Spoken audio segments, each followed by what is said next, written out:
and welcome to episode 26 of the Luckycast. I'm your host, DeoxysPrime, and joining me for this anime podcast, we got Matt.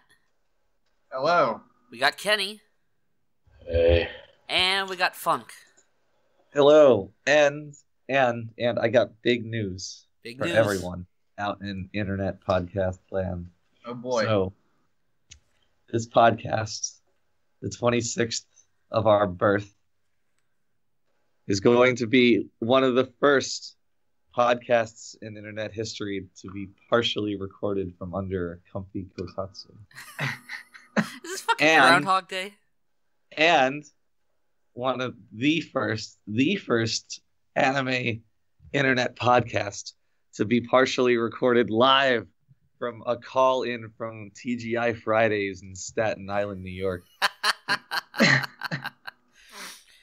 Yeah, we'll have to ask which restaurant he actually went to. But Frank, once again, has ditched us for dinner with family. But he assures us he'll be back at some point, at which point he will join us in progress, hopefully. But until then, we'll somehow manage to press on without him. And so the first show we're going to talk about, and this is, just to let you know, this is the fall 2017 anime podcast. And it always fucks with me that at this time of the year, it's not the winter season. Yeah. Which in turn ends in, like, March. Yeah. So it's a little weird, especially because it's so fucking cold. But it is the fall season. We gotta go over all these shows, and there have been a lot of them that aired in the fall season that we're going to talk about. But the first one is a bit of a personal choice by me to start this off with.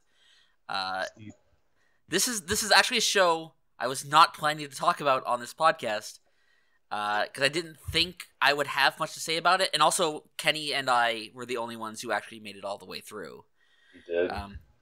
But that show is Animegataris, and the reason I want to talk about this. What's that? You're pronouncing that correctly? I don't Animegataris. That's not what I said. Animegataris. Anime guitar?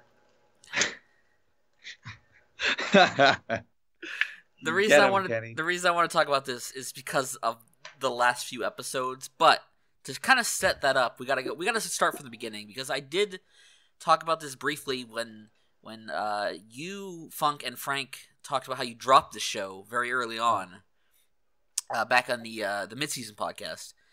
And I remember saying in the first episode, we were introduced to the talking cat, and that was kind of the hook of the show for me. Where it's like, I want to see where this goes, because otherwise that first episode is just kind of okay.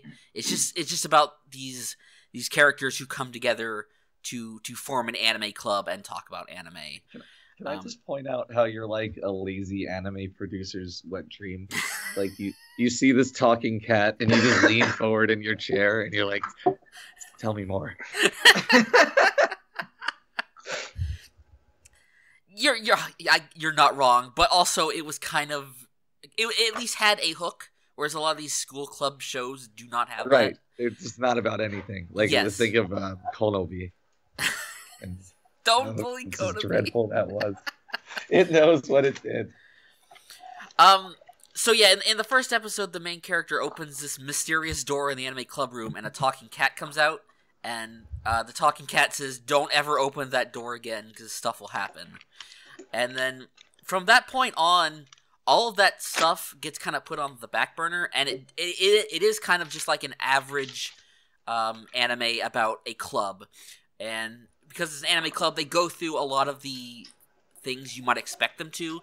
Like, they go to Kamaket, they go to a hot springs, they have, a school festival arc where they make their own 3-minute short anime for the festival. And all that is good. It's fine. The characters are likable enough to where I was willing to stick with this show. But just through all that show, there's just this talking cat.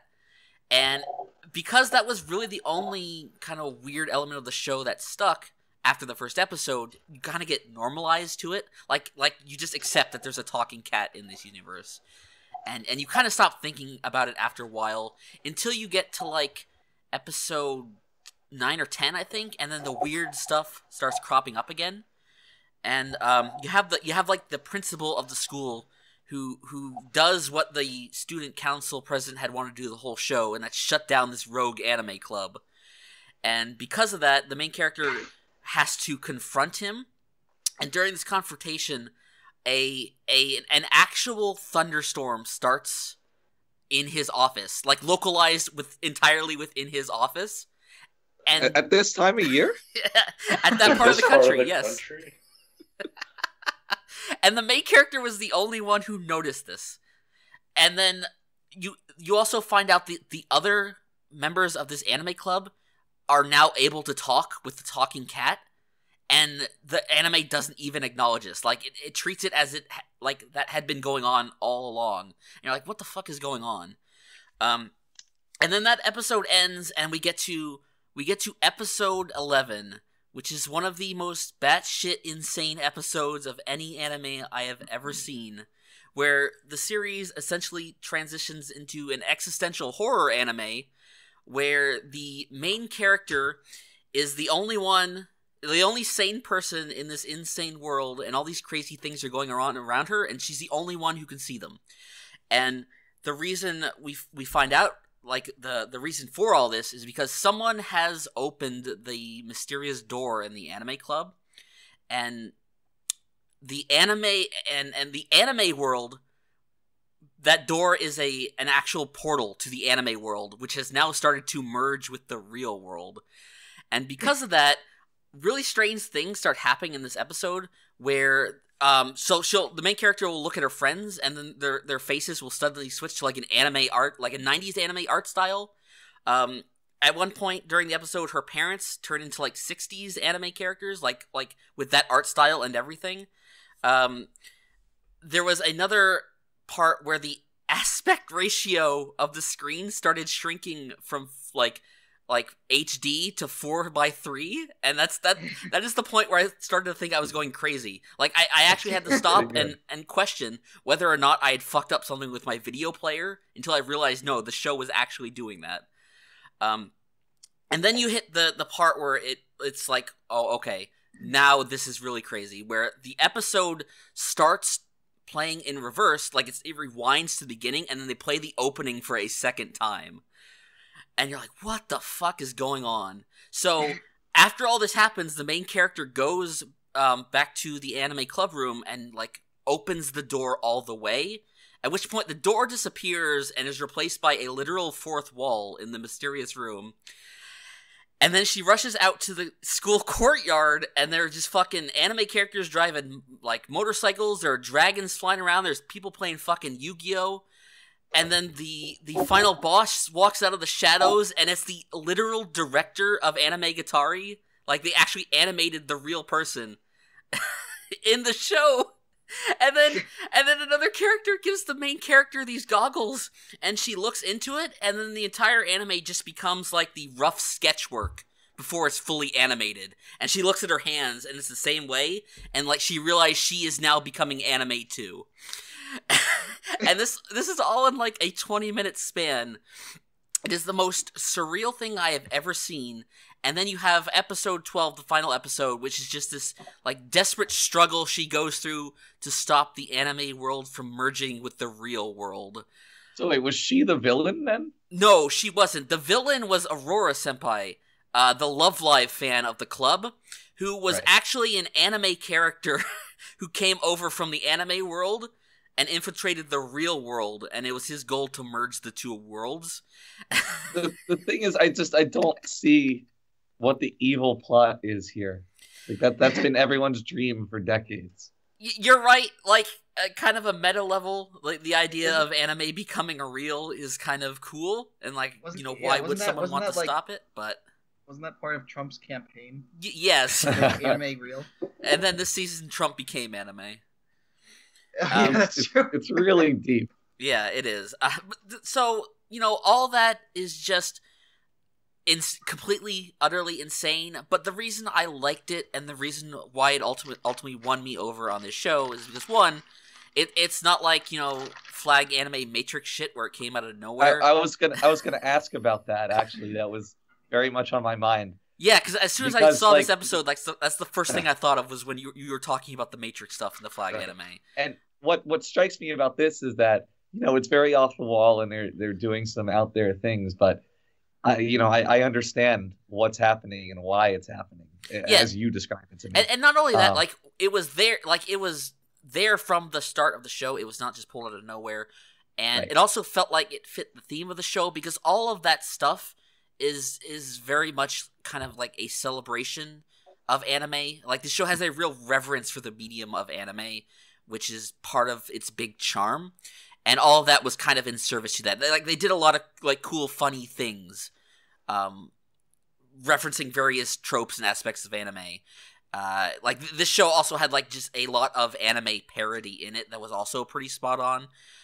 So it kind of brought the show together in a way that, just describing it, I don't know it does justice, but also it just gave it, it gave the show a unique identity, that if the show had been bad, this would not have saved it for me, but because I liked the show enough, it elevated the show to something I thought was genuinely pretty good. Right. Which is not what I was expecting at all, halfway through this show. Which is why I had not planned on talking about it. When I dropped it, I wasn't expecting any kind of, headiness to come out towards the end. So I'm happy to hear that it worked out. But I can't say I regret missing the 10 episodes between what I watched and when it got to that point. Mm-hmm. Kenny? How did you feel about it? It was good. I don't know. It was. I don't know if Funk could tell me, I guess, since... Could he? How do I feel about it? No, I actually started to lose interest about halfway, a little more, 3/4 of the way through the show. And then, it happened before earlier this season where I just wasn't paying attention. I was just thrown back into, what the fuck is going on, like Steve pointed out. I had to go back and, rewatch, episode 10 just to figure out, what the fuck is happening. Because I just, to be honest, the cat was there, and I was just whatever. Yeah. I just kind of ignored him. And I was just, kind of enjoying just, all the anime references and everything. Yeah. I guess Haruhi was the big one in the first episode. Yeah, the show also had one of my favorite moments of the year when it replaced the ED of one of the episodes with a parody of one of the Lucky Star karaoke EDs. Oh, yeah. And that's the kind of thing that only I'm going to appreciate, but the fact that the show did that really made me love it a bit more. So, I'm not going to call it a great show, but it is very unique, and it surprised me in a way I was not expecting. So I would actually recommend checking out the rest of the show at some point. I know you won't, Funk, but I do think it is worth watching. Well, just out of curiosity, what'd you give it out of 10? I gave it an 8. Okay. I was before the last couple episodes, I was wavering between a 6 and a 7. And I thought those last couple episodes were so strong, it bumped it all the way up to an 8 for me. I buy that. Buy that. So yeah, that's pretty much all I want to say about Animegatari. I don't know if you wanted to add anything else, Kenny. No, I really don't have anything. Besides the catchy opening thing. It was pretty good. Oh, it also had was the good thing. So it also had a really cool / weird moment where during the school festival they Why did it have her friend it was just her in the opening theme? Is that what you were going for? Or was no. That was that was a running joke through the whole show. That was kind of weird, but the thing I want to point out is when they aired their 3-minute short anime during the festival, they didn't have an ending prepared. So the characters come out on stage and dance to the song, and they just play the actual ED of the show because that's what that is. It's the Love Live CG characters dancing to the ending. And I was like, okay, that's a cool little meta thing. So I just appreciated that they used the actual ED of the show in the episode in kind of a cool way. Even if the CGI Love Live characters were really bad looking. Well, I mean, that's just true to the source material. Yes. And that is clearly also a parody of that, because that is a big part of what the show's about too. So, good show. But we're gonna move on. Funk, you're up next. Tell us about the second season of Osomatsu. Oh, I mean, it's kind of hard to talk about in a way. It feels like Osomatsu-san never really stopped. You could just watch the first season and start the second season immediately, and it doesn't like drop off and pick up. There's no change in quality for the writing, for the art, or anything. Like it's extremely consistent, which is great. But at the same time, I don't know really what to say about it that we didn't cover in our initial discussion, like a year and a half ago, 2 years ago, whenever that was. It's still an incredibly high quality program on TV. It's consistently funny. It's consistently inventive, which I appreciate, given really how many things they're doing over the show's run, like how many different small skits and sometimes longer storylines that are all just really out there, but they don't get repetitive. They're always consistently interesting and funny, with the sole exception. Oh my God, am I angry? Oh, no, this was terrible. This is terrible. There's this one bit in this season that it was the least funny thing I may have ever seen in an anime. I'm which curious is about compounded, what this is. which was compounded by the fact of how long it was. It was quite long. It's not a notable skit. It's just, so you have Dekapon and Dayon in the laboratory. Huh? Oh, is it the Go one on. where he's merging everybody? No, that one also wasn't amazing, but I still got some enjoyment out of it. This one, so Dekapon has these shorts, and Dayon just takes them, and then runs away with the shorts, and Dekapon starts chasing him, and then that goes on for 8 minutes. And This must have been an episode I haven't seen. It was yet. in the very recent episode. Oh, Yeah. okay. And it's so strange to me, this skit, because it's so long and so monotonous and just I would say devoid of jokes. Like oftentimes you can tell when a joke just doesn't land, but here I couldn't find any sources of humor. Well, let me explain it. Hold on.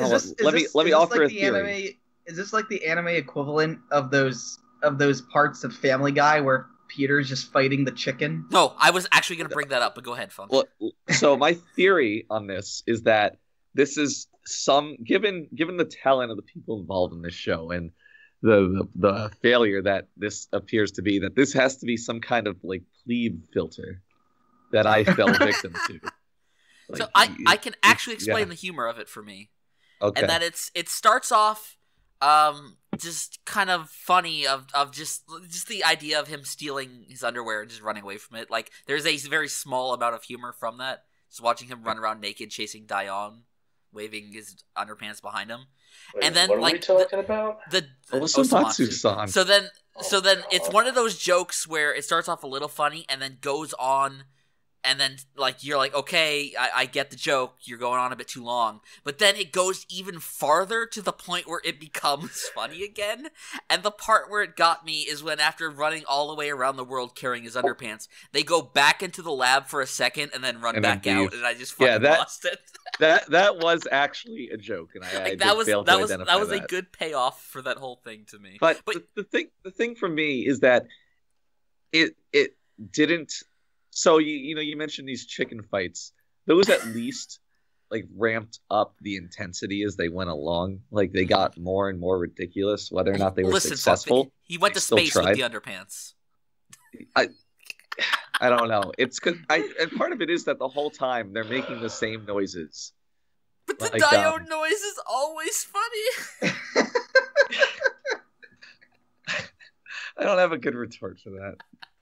Except that the Dekapon noise is not. No, I get you. It like occasionally the show does have segments that just feel like they're filling time because they need to have a full episode, and maybe they just didn't have the A writers on this one. Right. And it's not like this season. So far I would still describe as being great. It's just this was so jarring to me. Yeah, I would say this season hasn't gone to the same extreme lengths that the second half of the first season did. No, but we're still in the first half of the second season. So yeah, but that's what I'm saying. Like it'll get there again, but it has been. I don't. Other than like the Jushimatsu dolphin skit, there hasn't been too much that's been extremely absurd. Right. That was something else. To some extent, I think that at some point you start to grow desensitized to the shenanigans that this show runs. Yeah, I do like the ones where it's kind of removed and they're like self-aware of it being an anime. Like when the voice actor stuff, like the behind the scenes of that was funny. And then in the recent episode with the Todomatsu stuff where they kick him out, that was hilarious. And they replace him with Michael Matsu. Wait. Okay. Wait, when you watch the recent episode, Matt, you'll see. But okay. But they're still doing like very creative things, even if they're not like as wacky. Yeah. And I don't mean that pejoratively. The Choromatsu Ichimatsu skit where they just are stuck in the same room together and don't know what to say to each other. that was like almost too real. That was really good. I liked that. I really liked in the recent episode where Jushimatsu had like that little protege. Yeah, that was really good. And then the slasher episode was Chibita just like hunting him down. That was also pretty funny. I also really like the one where they just bullied Karamatsu into doing everything for them. But only because he doesn't he feels like he gets the least amount of screen time of all of them, and he's my favorite. I was about to say the exact same thing. I just feel like he's been underutilized. But when you have 6 principal characters, it's you can't really balance that super well without it being contrived. How about you, Matt? Much like Overwatch.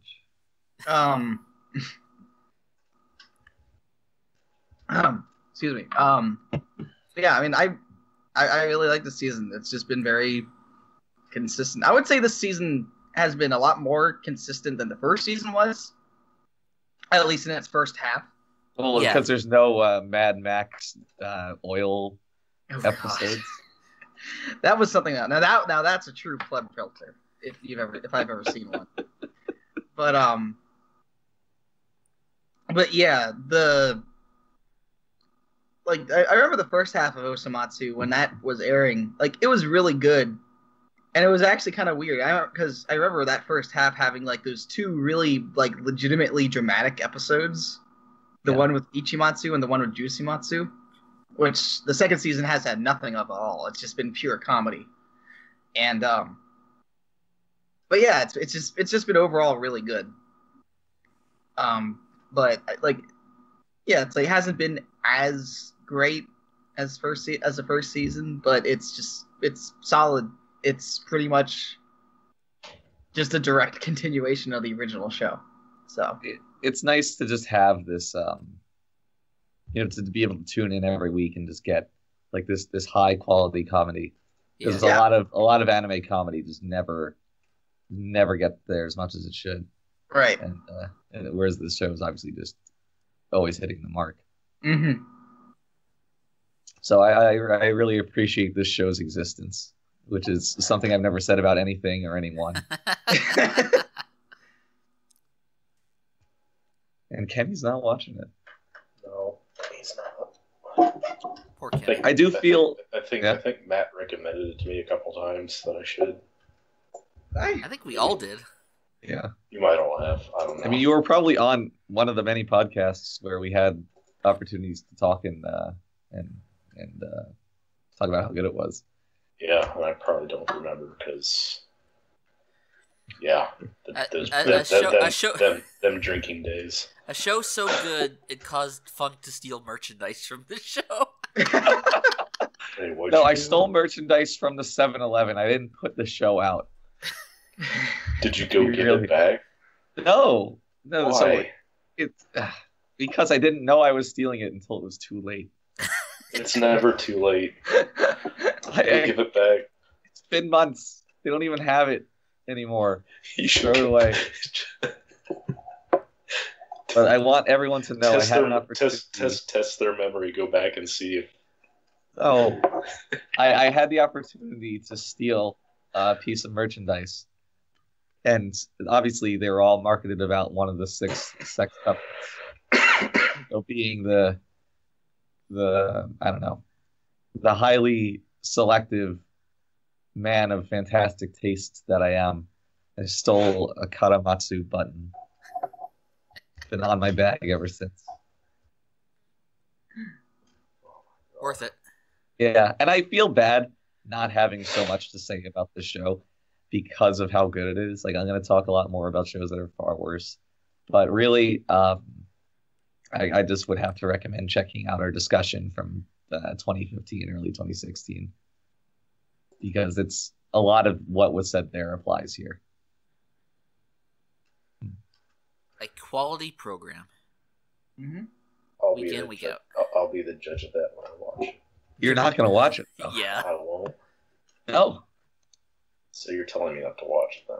I'm saying you won't watch it. I'm not saying that you shouldn't. I just know that you won't. Is this a way to coerce me into watching it? You say no, I'm just saying you won't watch it.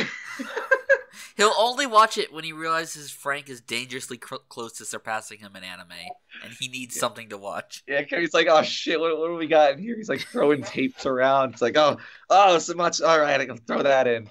Tapes. Whatever. What are tapes? Check the tapes.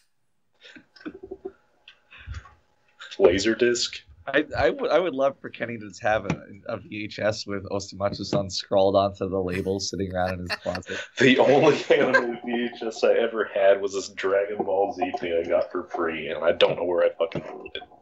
Wish I still had it. He puts in a VHS of Ousama, and it's the 80s show. Oh my god.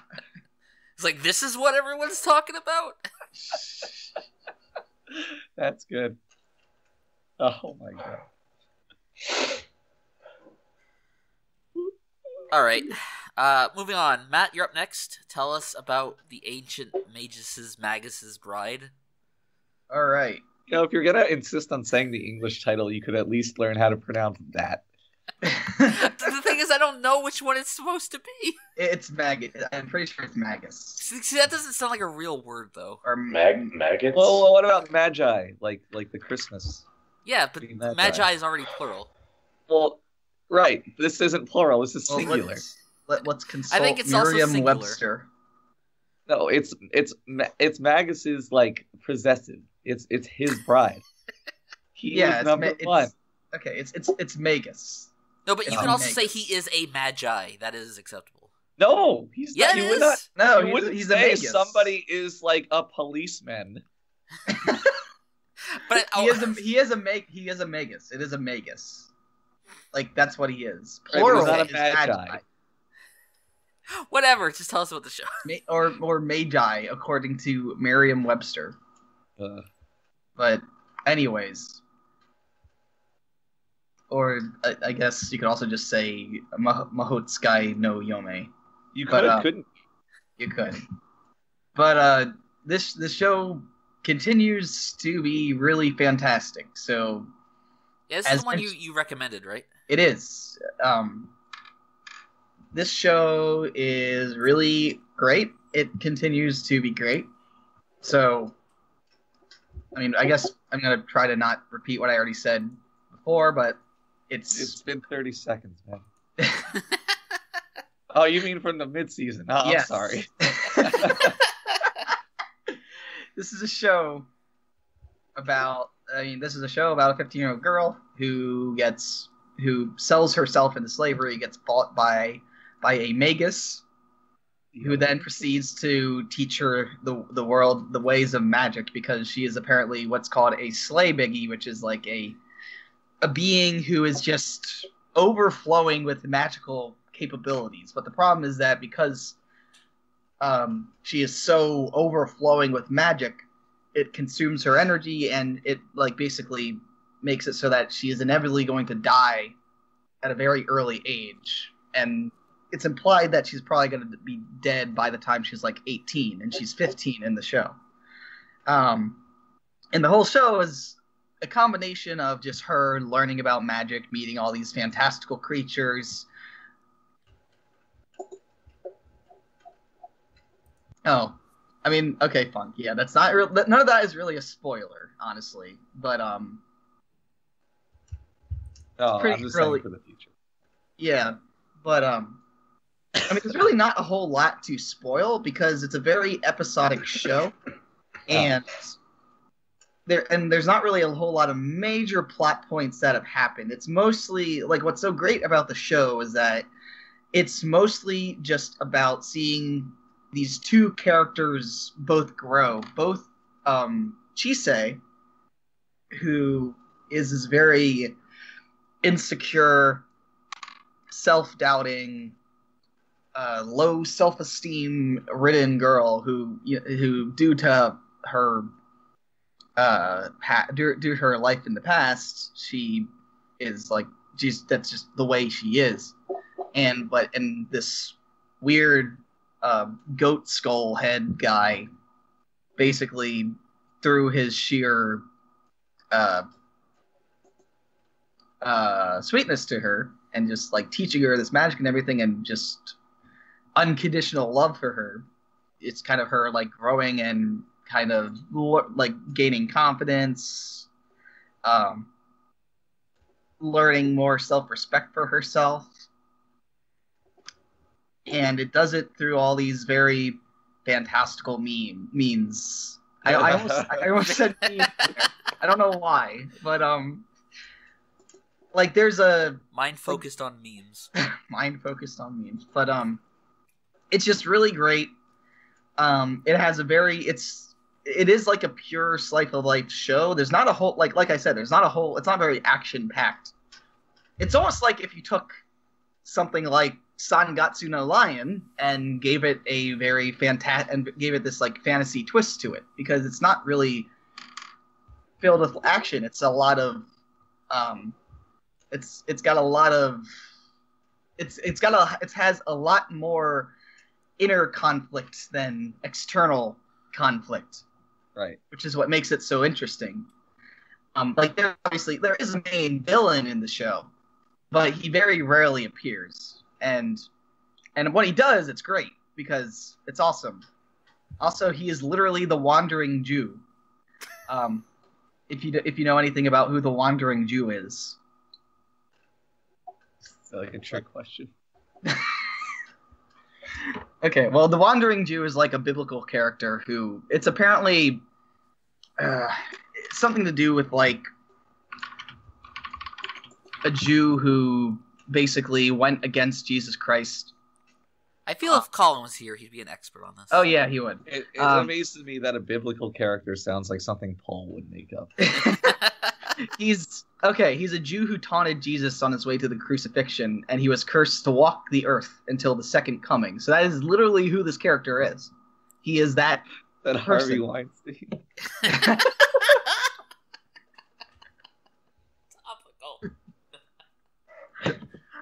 Oh my god, but yeah. This show's great. There's not really a whole lot to talk about because it's still airing. It's still airing, yeah. It's not over yet.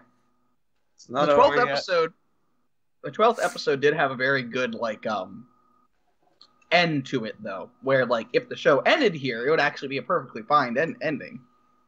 Because it ends with a very good kind of turnaround for Chisei's character. And it's just great. The show is very consistent. The animation is amazing. It looks amazing. There's been literally no quality drops over the whole course of the show. Which studio is really putting their all on this show, and it just shows how good a show can be when it's just made by a really good studio and has a very good source material. It's great. It does have it is a little weird because it is very interspersed with these random spurts of comedy that are very, very few and far between, but I guess it does kind of help the show a bit in not being too note with all the kind of more depressing stuff. Oh. It's it's not as jarring as Sangatsu no Lion is, but I mean, I don't want to get too off topic here, but you would describe those little humor segments as jarring. Well, they're not as bad. I feel like the first season they were a lot worse than they are in the new season. The new season does it a lot better, I feel like. It's a very anime kind of thing. It is. This show does do it, I think, a little bit better because they're kind of just interspersed throughout more than like we're okay. I guess we're focused on this for like the next 3 minutes. Well, when it's doing something humorous, do they turn into like the little blobby chibi character? Yes, they do the whole. They turn into like moe blobs. Which it sounds like a lot like what Full Metal Alchemist does. Yeah, yeah. I remember that show doing that too. It is very similar to that, and it does actually. It works in this because, like I said, it's a slice of life show. It is also technically, apparently, a shonen, so you got to have that in there too. But yeah, it's great. Highly recommend it. It's still going on. Can't wait to see how much better it gets. Judging from the little preview at the end of episode 12, things sounds like this is the part where things really get crazy. So we'll see. I don't like it because the big bone man isn't a cute little girl, and he's this weird big bone man.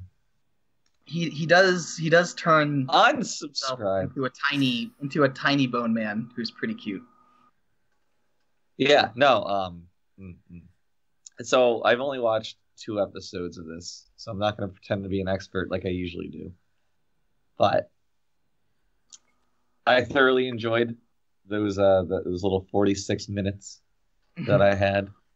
I was just talking about the Bone Man, but I actually really like his character design, both aesthetically and his backstory and personality and such. It's he's very magnetic, is how I would describe him, and it's one of the main reasons I want to keep watching. You keep talking about the girls arc, and I'm sure it's there. It's like, man, give me more Papa Bones. He's pretty great, and his character has a lot of interesting aspects to it too. I think which episodes? I think there's a few episodes in there that are pretty great. Oh my god, there is a fight scene at one point that's awesome because he just goes fucking crazy nuts, and it's great. You just see Papa Bones get all pissed off because somebody dared to attack his waifu, and it's great. Does he start by saying, "That's it"? If only.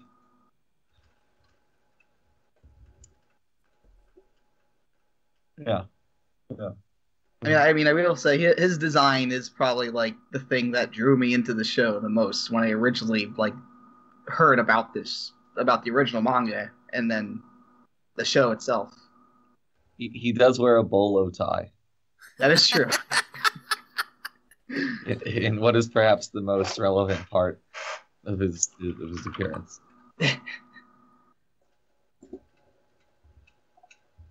So you're watching it. I'm watching it. Are Steve or Kenny watching it? I have not seen it, no. Frank is watching it too. He's caught all the way up. This seems like the kind of thing Frank would really like because he thinks that he should like it.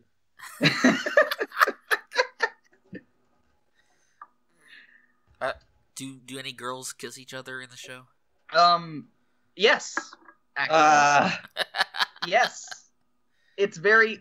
You'll know when it comes. Fun. Yeah, I'll see the girls kissing.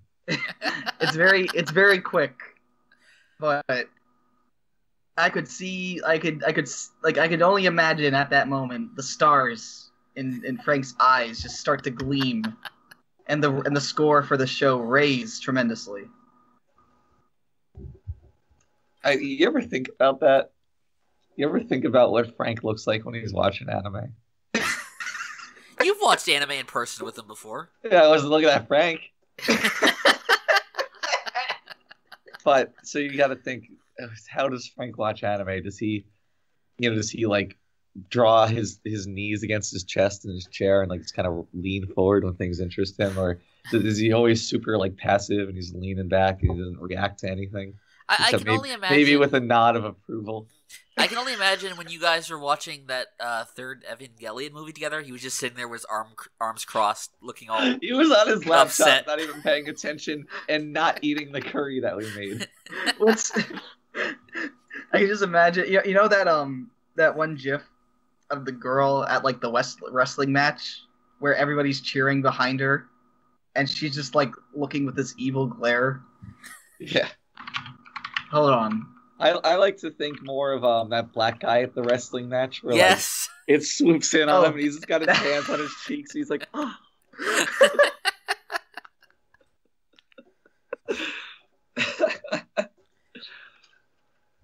Oh, baby. All right. Well, we can talk about wrestling gifs all night, but do you guys have any final thoughts on the show?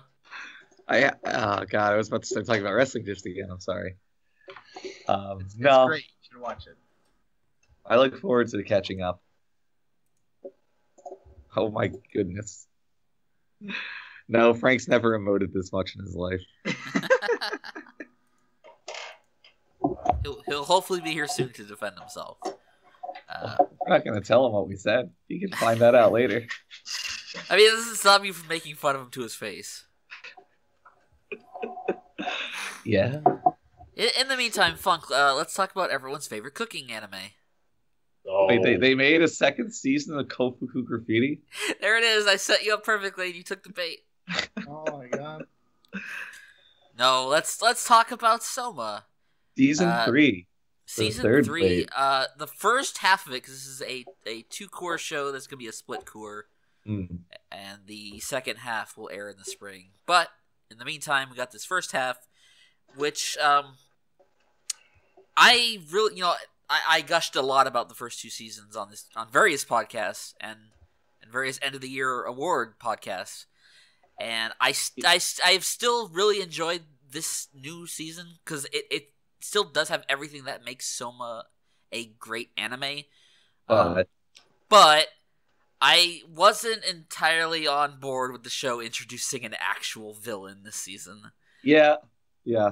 It was jarring because, obviously with the foodgasm stuff and people's clothes exploding and it's not entirely, I wouldn't call it like a grounded show, but the characters felt real to some respects, which is what ultimately made a lot of them very likable.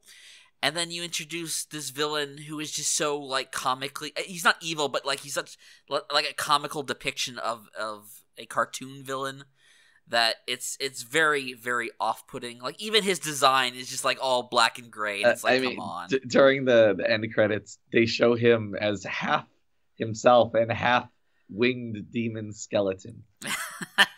So I mean, that's like I understand where you're coming from, and I have problems with this season too. But I'm not a big fan of the villain or the way he was handled. But it also doesn't it didn't take me out of it as much as I think it took you out. I like the conflict that it introduced. Right. I just think you could have gone about this exact same thing in a much better way. Like even the ultimate end goal he has here, which is to shut down every restaurant in Japan, feels cartoonishly evil. It does. It just doesn't make any sense. I like the stuff they're doing with the Elite 10. Yes. And I like this as a vehicle for that. Mm-hmm. That Shokugeki, no, it wasn't a Shokugeki, but that little battle between him and Souma on the first seat was kind of set up by this development. And I really enjoyed that scene. But, you're right. They could have arrived at this, the same Elite 10 stuff without taking this obscenely cartoonish route. Putting aside the fact that it's literally a cartoon that we're watching. Yeah, like I said, I'm not a fan, but I can look past that in a way. I can too. What took me out of it largely was a huge drop in production quality. A little bit, yeah. Well, it started out with the gratuitous amount of CG that they used for crowd shots and, whenever it would be more efficient. That one repeated scene of all those bald chefs cooking, over and over again. Yeah, like it's.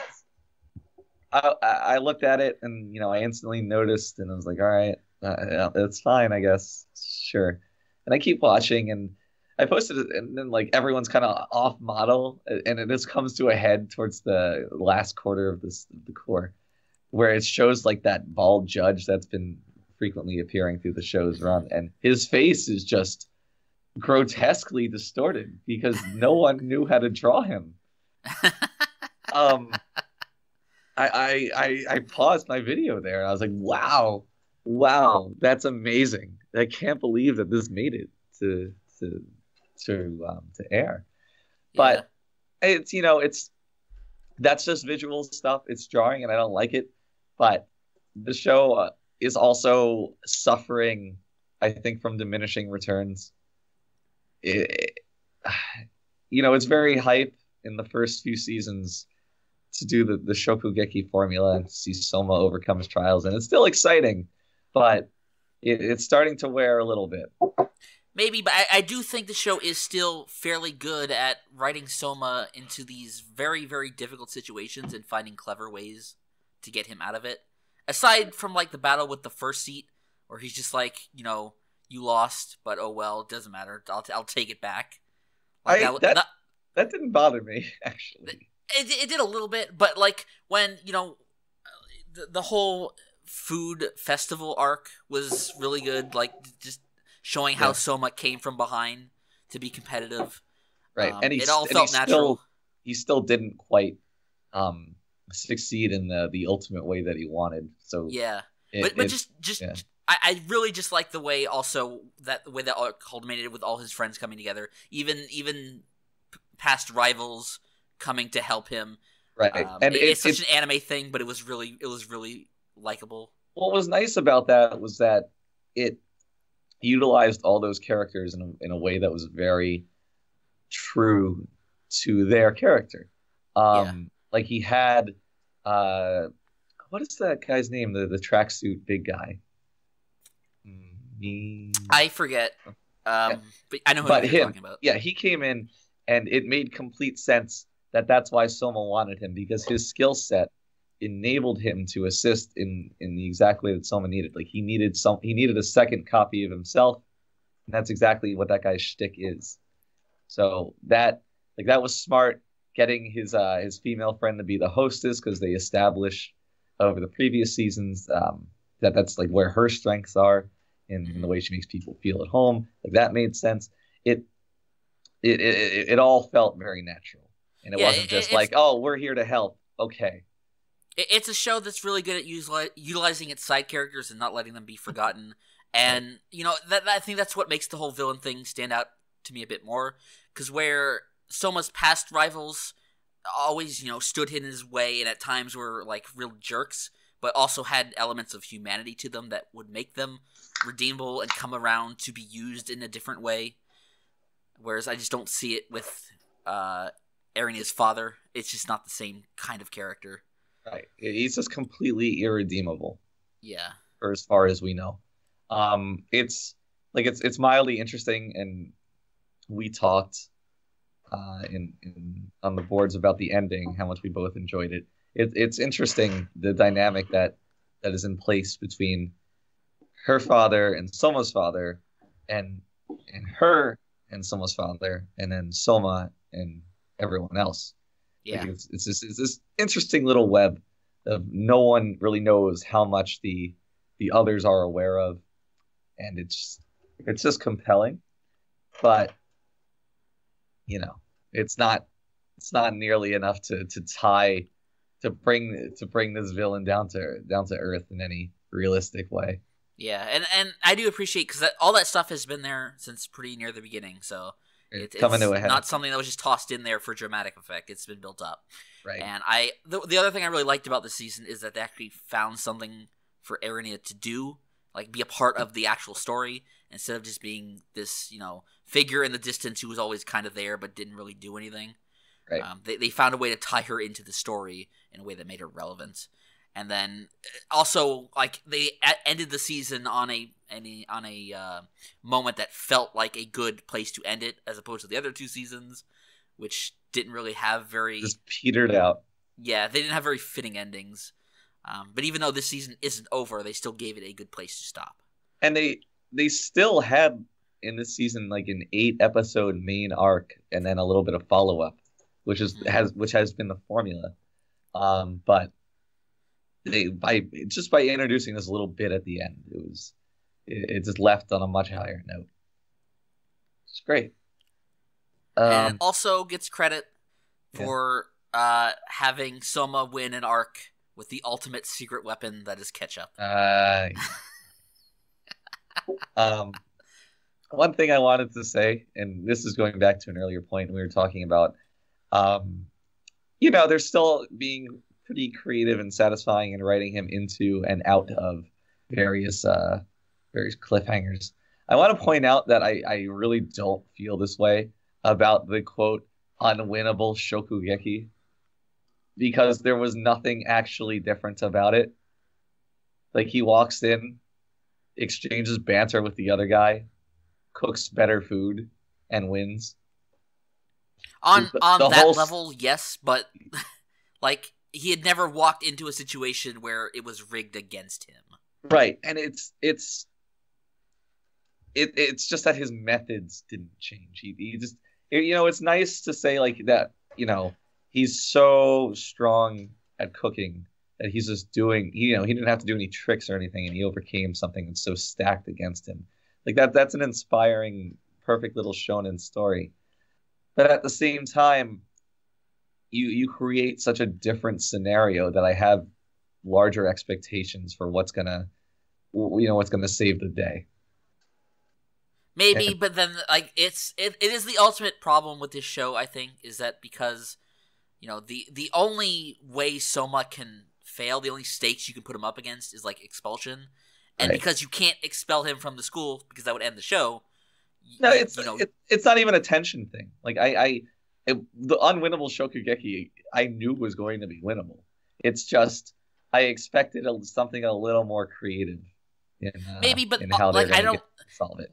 You're right, but I also don't know what they could have him do other than just cook, because that's kind of what it comes down to. And like every time it gets to one of these battles, the show always does take a moment to elaborate on how his past experiences and failures led into this. Even at the end of the season, where it's like a French cooking battle, and it called back to the end of the last season, where he worked at the French restaurant. Like, I always appreciate when the show does that, because it makes everything feel relevant. It's not like an ass pull or anything. It's earned. It's just after 3 seasons and so many Shokugekis, it would have been nice to have seen. I'm not a writer. I couldn't tell you like a better way to have resolved that situation, but the opportunity to have seen something a little different just felt missed. I can absolutely see where you're coming from. It's just I'm in the same place. I don't know what you could write that would be different, that like doesn't betray the cooking theme of the show. Right, and you don't. And given Souma's character, you can't have him completely circumvent the cooking system to win, because that just wouldn't be in line with who he is. So to some extent, you need to have that sameness throughout all of these. But maybe just something else. Maybe it may just be an inherent limitation of being this kind of shonen. Yeah, but that's possible. I also think that's what makes this show special, because it is taking this very known genre and doing something different with it. Mm-hmm. Something else that I wanted to talk about, which is completely changed topic. It's just, oh my god! So they introduce Central, and Central has these agents that aren't the Elite 10, but are, just somewhat good cooks. And I don't know. Yeah. I don't know if if somebody else designed these characters, but they all look terrible. Not from like a production standpoint that they're off model, just that the core designs of all of them are garbage. They look like they walked in from the set of a different anime. Yeah. Yeah, they do. It's crazy to think about. The guy looks like Yu-Gi-Oh. I don't think the character's name is Yu-Gi-Oh. I'm pretty sure it is. When are we going to review Yu-Gi-Oh on the podcast, Steve? Oh, God, that's brought up some bad memories. Whenever we get Mule back. There it is. Sorry. But it was just very... It made me do a double take to see these characters, because it was... I like the designs of Souma. They're not fantastic, but they're also relatively simple. Up to the Elite 10, I guess, but even they aren't too outlandish. So maybe it's like a curve that they're just getting more and more ridiculous as time goes on. But man, these guys look like crap. Just wanted to point that out. That's a fair point. Yeah, overall, I still think this show is very solid and very enjoyable to watch. Like there was not a point at any time this season where I was bored. Yeah. So I still think it, like I said, it does everything that the previous seasons do well. There's like, as the story gets dragged on a bit, maybe it's just going a bit beyond its means, like a lot of manga end up going through, whereas like, they don't necessarily plan it out this far ahead, so they get to the point where, we're kind of making things up as we go along, and they all kind of peter out eventually, but I still think it's enjoyable and worth sticking with. Yeah, I agree. I know Kenny doesn't, because he dropped this show and gave it a 4, but... Really? Kenny, wait, did he drop the first? No, he dropped the 3rd season. That's amazing to me that somebody would be able to get through the first 2 and then call it quits here with a 4. So Kenny, do you have any words on that? Yeah, explain yourself. Kenny, are you even here? Oh my God, Kenny. This is the most professional podcast on the market.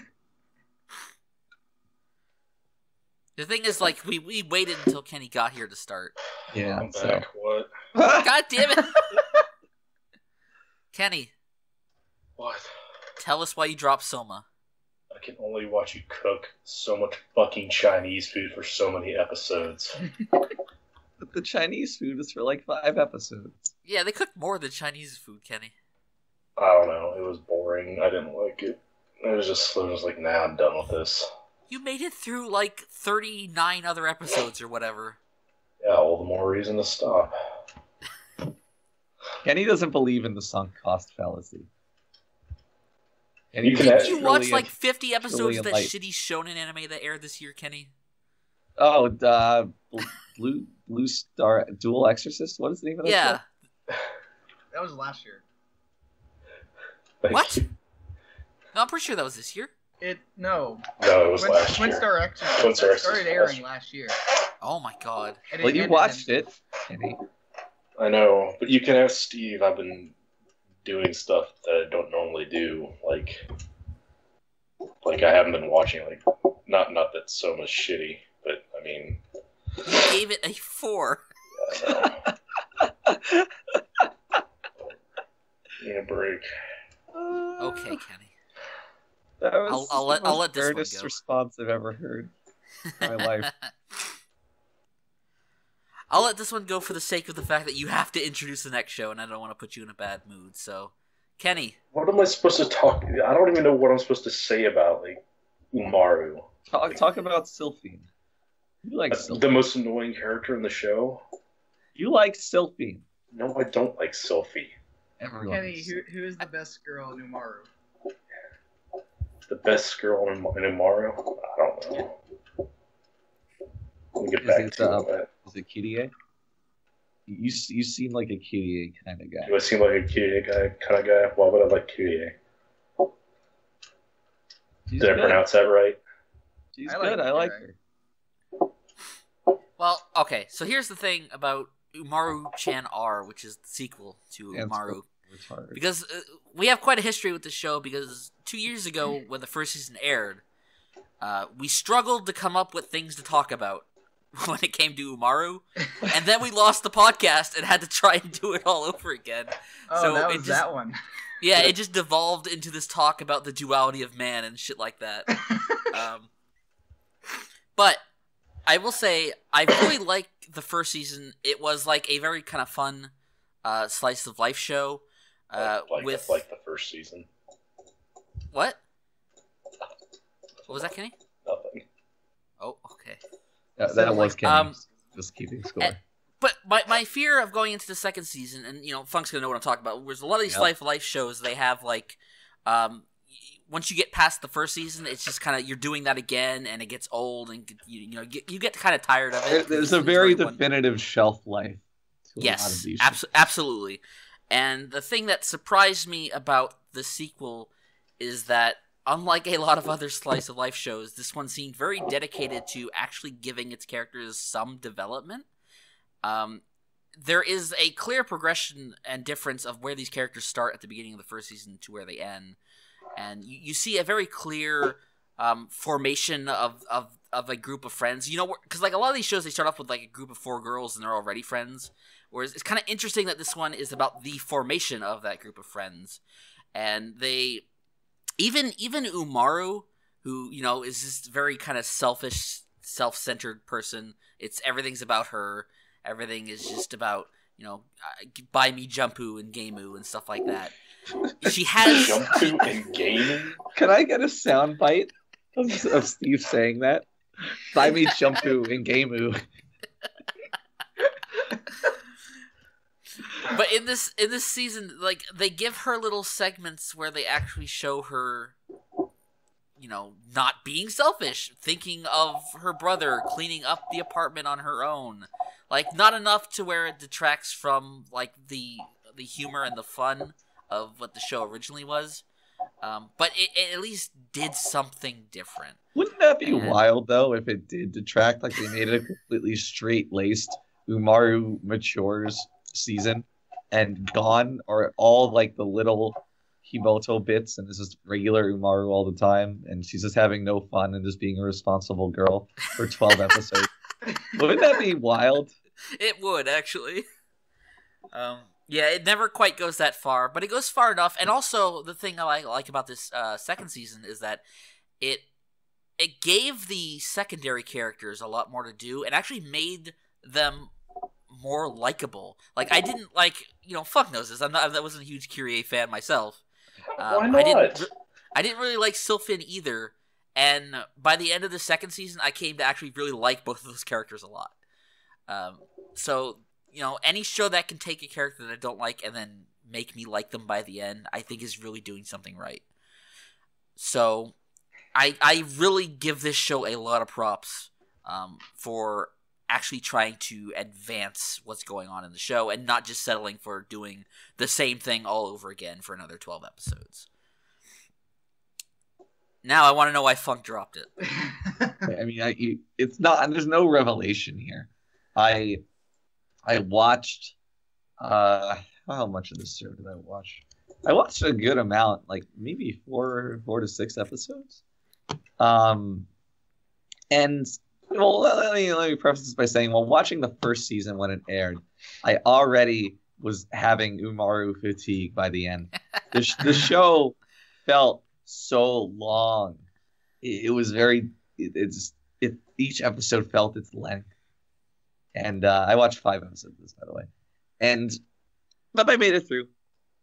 And I started the second season. And each episode, once again, felt longer than it was. And it was very... I would check the time on each episode, and there'd still be like 12 minutes left. And I'd be like, wow, that's amazing. So I realized that, now I'm a new person. It's a different year. I'm not a slave to this anymore. I can drop these shows when I want to. And so I did. But I was left with one distinct feeling as I watched this season, what I watched of it, rather. And it still boggles me to this day that I really just don't understand how Sylphine can be so dumb to not realize that UMR and Umaru are the same person. It makes no sense to me. Well, I mean, that is one thing I noticed watching this season is whenever like there's like some sort of scene transition, she's always the first one to say something really fucking retarded, like "We are studying right now, indeed," or "We are shopping at the mall right now." It's like it got to the point where I'm just like thinking to myself, is she just legitimately retarded? Like, what is she doing? I think that's just like a funny character way to set the scene, I guess. Yeah, I mean, this isn't the only anime that is guilty of doing that kind of thing, and a lot of but with her, it's shows. like with her though, it's like it feels very much in her character. I mean, it is because she always just says that. I mean, I'm like it's within her character because she is retarded. Desua is her fucking catchphrase. Yeah, I also watched this season. It was okay. I actually really liked the first season. It was actually like legitimately funny.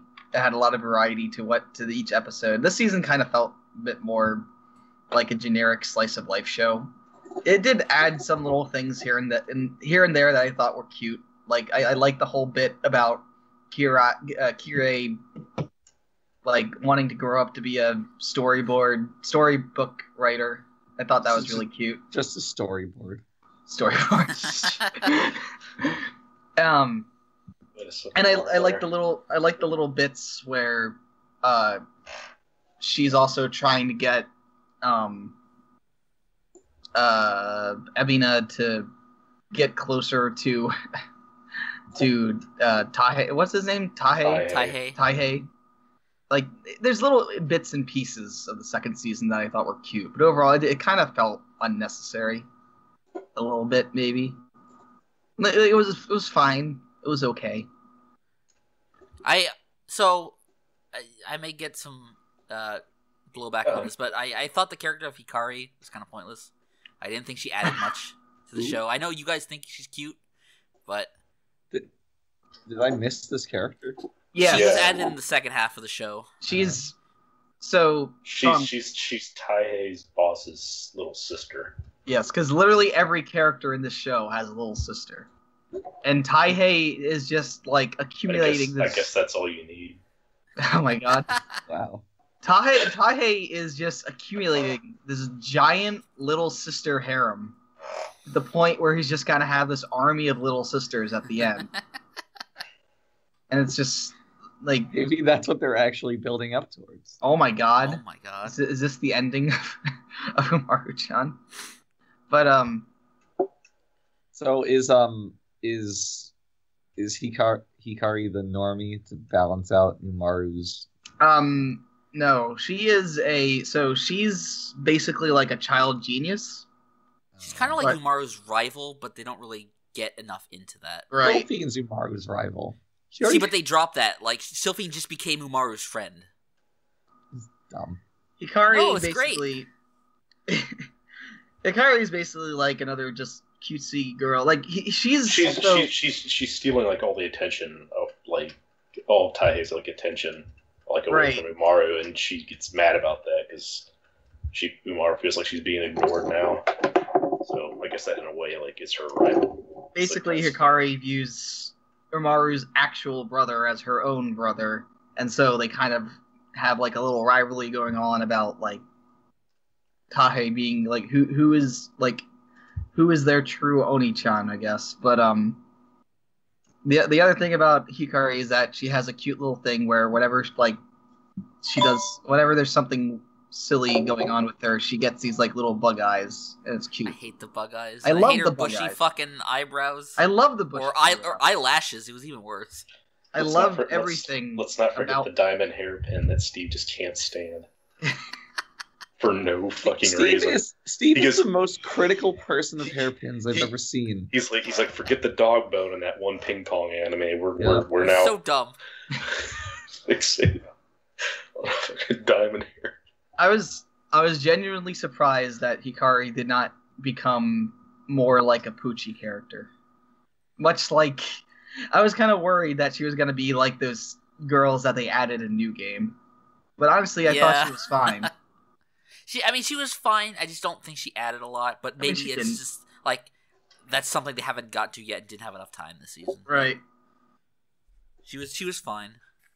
She was cute. That's all that matters. I guess. Wow, she looks like shit. I just looked at the picture. Oh my god. There is a the one thing that was weird about this show is that it kind of just ends. Like they're celebrating New Year's and then it's just like, well, that's it. It's over.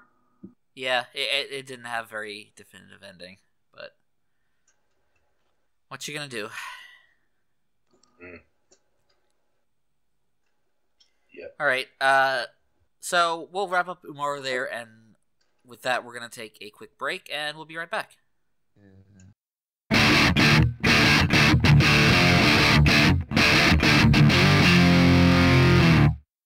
Hello, and welcome back to the Luckycast.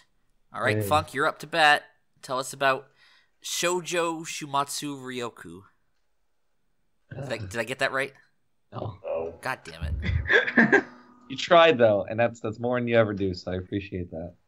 But so this is a show that we introduced on the mid-season podcast, if I recall correctly, and you know, a lot of my impressions from there have not changed. I forget if Matt or if I was the one who really talked about it, but from the mid-season on, the show kept the exact same tone that it always had, which I really, really enjoyed. In fact, the show got a little better for me when Matt filled me in on the fact that the author loves drawing suicidal anime girls. I was like, yep. Yeah, it really rounded out my perspective on what's going on here. But yeah, so the strengths of this show are really just in all of the little things.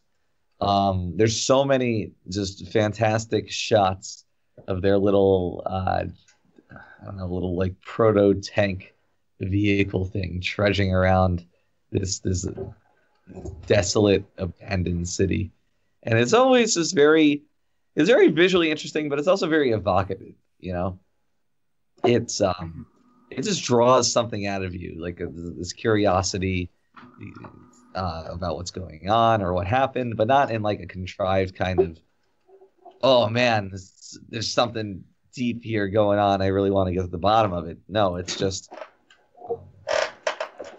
like a mild interest that you have, and I don't mean that in any kind of bad way. To feel like such a sincere curiosity while also not in something that does not have stakes behind it or a clear meaning to begin with is a little harder to achieve, I think, and I like that a lot. Combine this with just a very pervasive tone of maybe kind of just helplessness or frustration that runs through the whole show, or ignorance, I think is a better way of putting it. You just often feel at a loss when you're watching an episode of this, and that I believe to be entirely intentional. It's not that like, oh man, I don't know what's going on. Somebody tell me, it's so dumb. No, it's just you're just lost the same way the characters are as they go through these completely ridiculous structures and city landscapes, like a huge ass train that is 1 million cars long and just goes on forever with huge doors, or a spiral staircase that goes up and up and up and up with nothing that it's either coming from or going towards. Just this surreal architecture and surreal imagery that is punctuated. This is going to sound super pretentious. So I was going to say it's punctuated by like, philosophical discussions, but it's not like too deep for you stuff. It's because the characters are very dumb. They're given their circumstances. They're like uneducated. I was about to say I wouldn't necessarily describe them as dumb, just uneducated and kind of just not knowledgeable about what the world was before everything got its shit fucked. And they're also oddly innocent, given the trappings of the show. You often don't combine innocence with post-apocalypse, but here you go. But what this makes for are very sincere talks between the two main characters that aren't always, they're not going to blow your mind with some kind of philosophy 101 revelation, but they're very endearing just to see the way that these people are thinking about the world that they can't possibly understand. Yeah. And there's some larger points to be drawn about existence or religion. There's several themes that the show does touch upon in somewhat light ways. Either you can get something from there, but I also don't think it's the point of the focus of the show. It's just a little something extra for you to really think about. But I would describe it as very, very entry-level existential. Yes. Well, but I also wouldn't describe it as being as like trying and failing to be existential, that they only hit entry level. It's just they're not really striving for high marks in that regard. Right.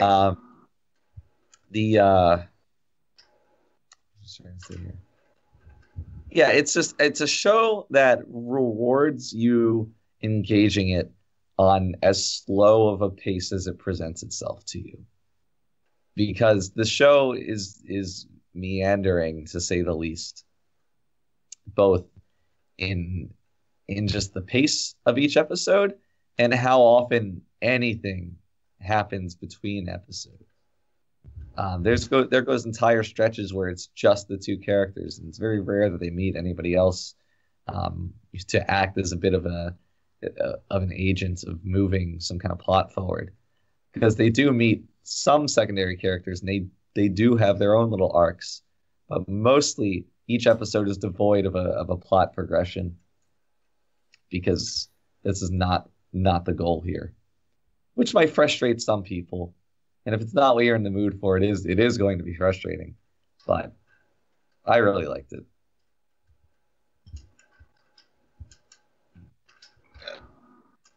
Yeah. I guess I'll talk about it too.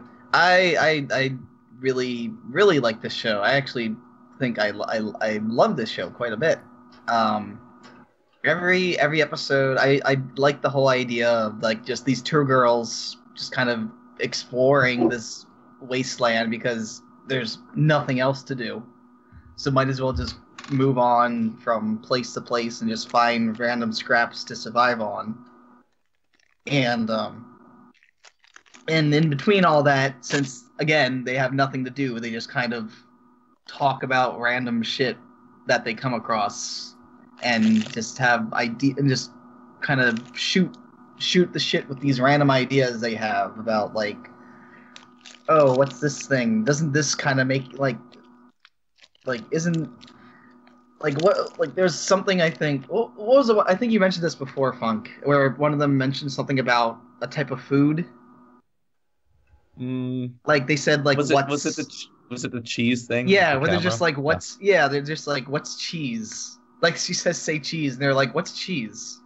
Right. And then later on, they like find something cheese flavored. Yeah. And it's not even like some big discovery. They're just kind of munching down, and they read the label, and they're like, cheese. And there's just a lot of little... It's not super subtle. I don't want to give it too much credit, but there's a lot of subtlety in the show and how it approaches the things that it does. Yeah. One of my favorite bits, they're talking about just like how to categorize life as they come across these like somewhat sentient robot workers, And just the conclusion that they reach, just very matter-of-factly, is that life is something that eventually ends. Yeah. Well, that fucks me up. There are several points in this show where like the proper response to what they say would just be like the thinking emoji. That's so true. I also like speaking of that robot episode, I like the part like it's a very obvious build up and joke to make, but I like the part where they're just like where she says something like, well, it's not like a robot is just gonna come up to us and say hello. And then literally like 5 minutes later, they meet the robot and it's just like konnichiwa. It's like this is obviously going to happen, but it's still great when it happens. Right. But yeah, I really like this show. There's only like the two characters are great. The two other characters that they find, well, I guess technically three, but the two other humans. Yeah, two of the humans they find are also great. I like the little episode with the pilot girl. I really like the whole idea of her failing, but then like just kind of very slowly, like even though like the plane gets destroyed, but she's safe, and she's just like kind of like doesn't really. I guess I don't really know if I would describe it as giving up, but she just kind of lets herself float down to all the lower levels of the city. Right. And it's just like it's very. She's very pessimistic and apathetic about it. She like doesn't care. She's like, oh, I guess I'm going to the bottom. Yeah, that's it. There's something weird because that's a bit of a recurring theme. It's very there's something, again, not to sound pretentious, but there's just something very poetic about that. Right.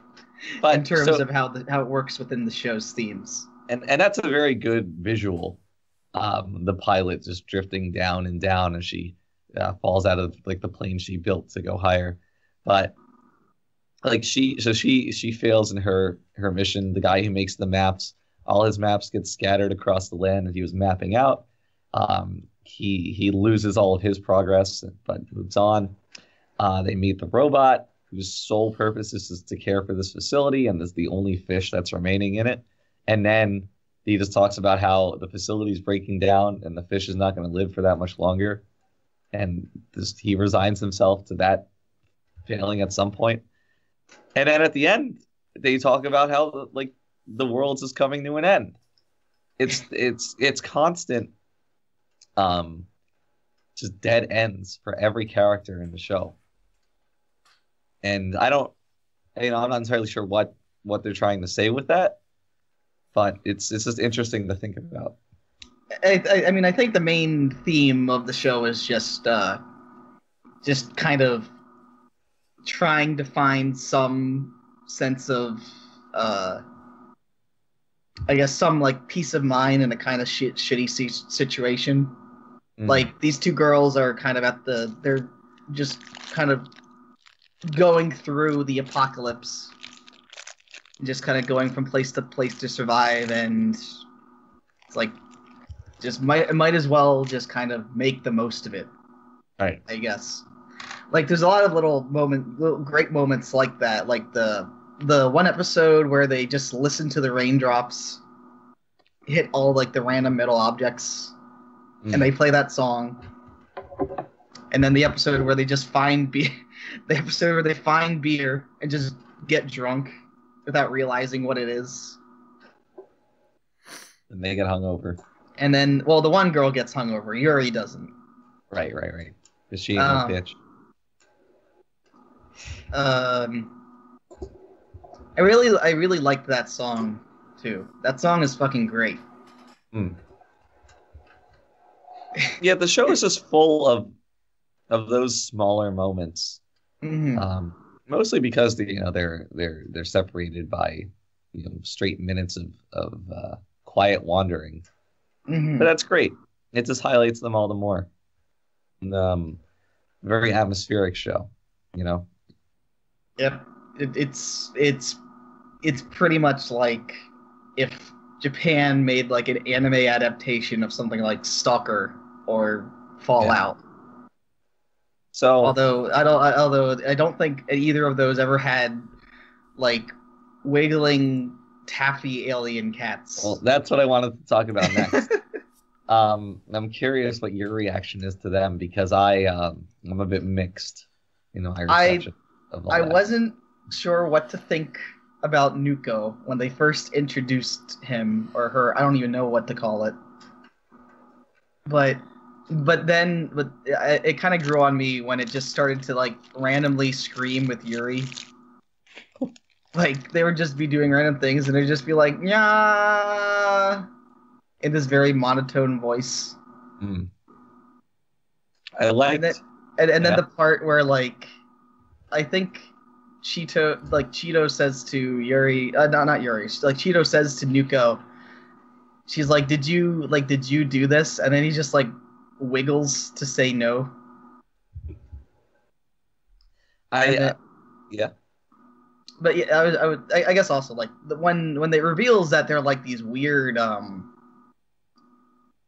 like it's actually like this weird bio robot thing that evolve into these like kind of mushroom aliens almost.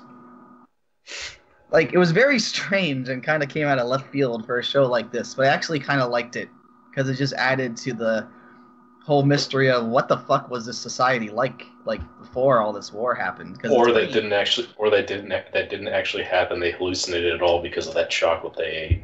Oh my god! What it was. Kenny's got the scoop.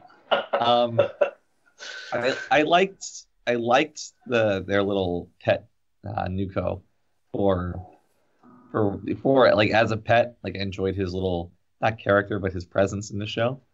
Mm-hmm. I also really liked how they translated that in the subs I saw. So they called it a cut instead of a cat. Yeah. Like I mean they call it Nuko instead of Nico.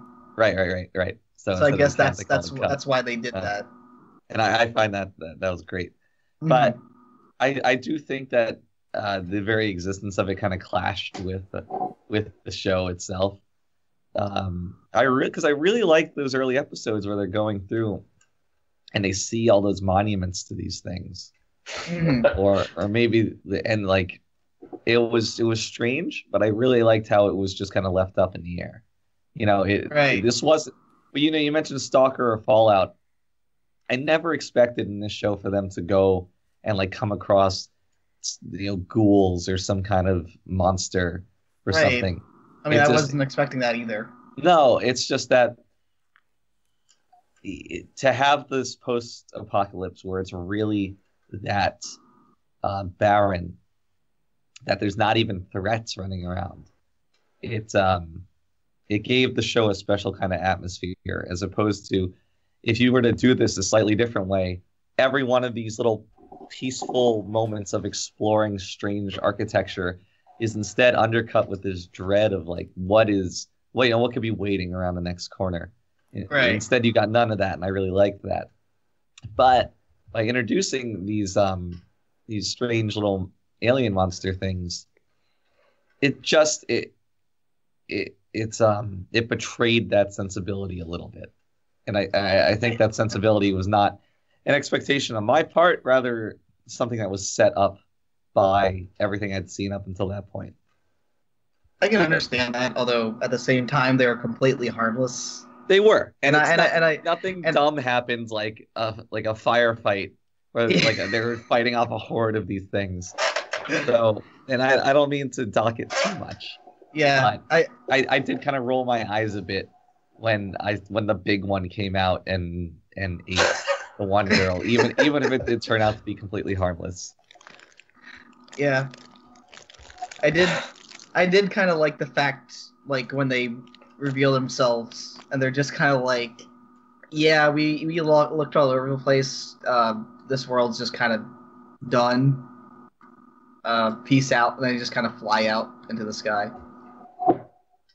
I don't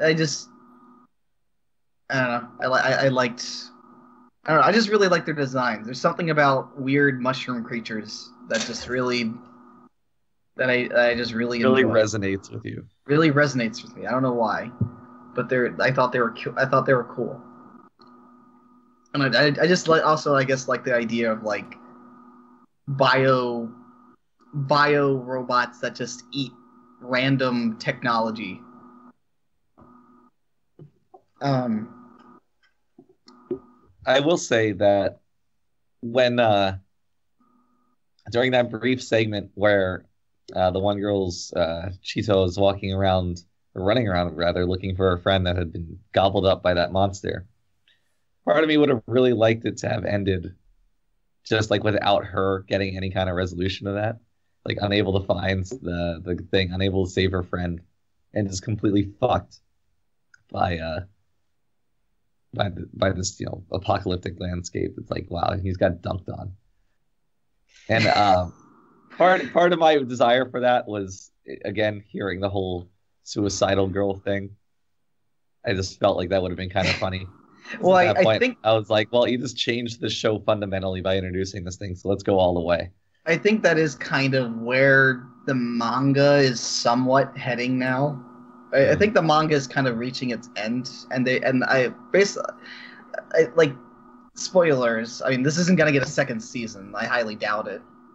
But there is a point in the manga where like that happened where apparently their Kettenkrad just completely breaks down. Oh no!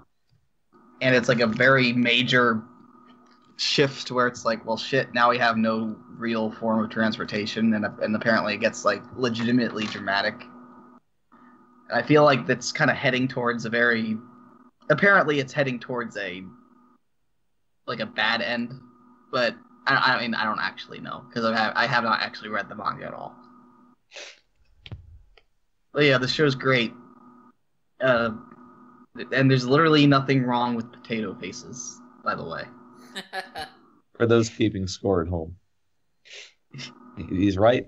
There's not. Too wide. There's no. Adjust your aspect ratio. If even Star Wars will agree with us that there is no such thing as too wide. Wow. As presented by Kylo Ren.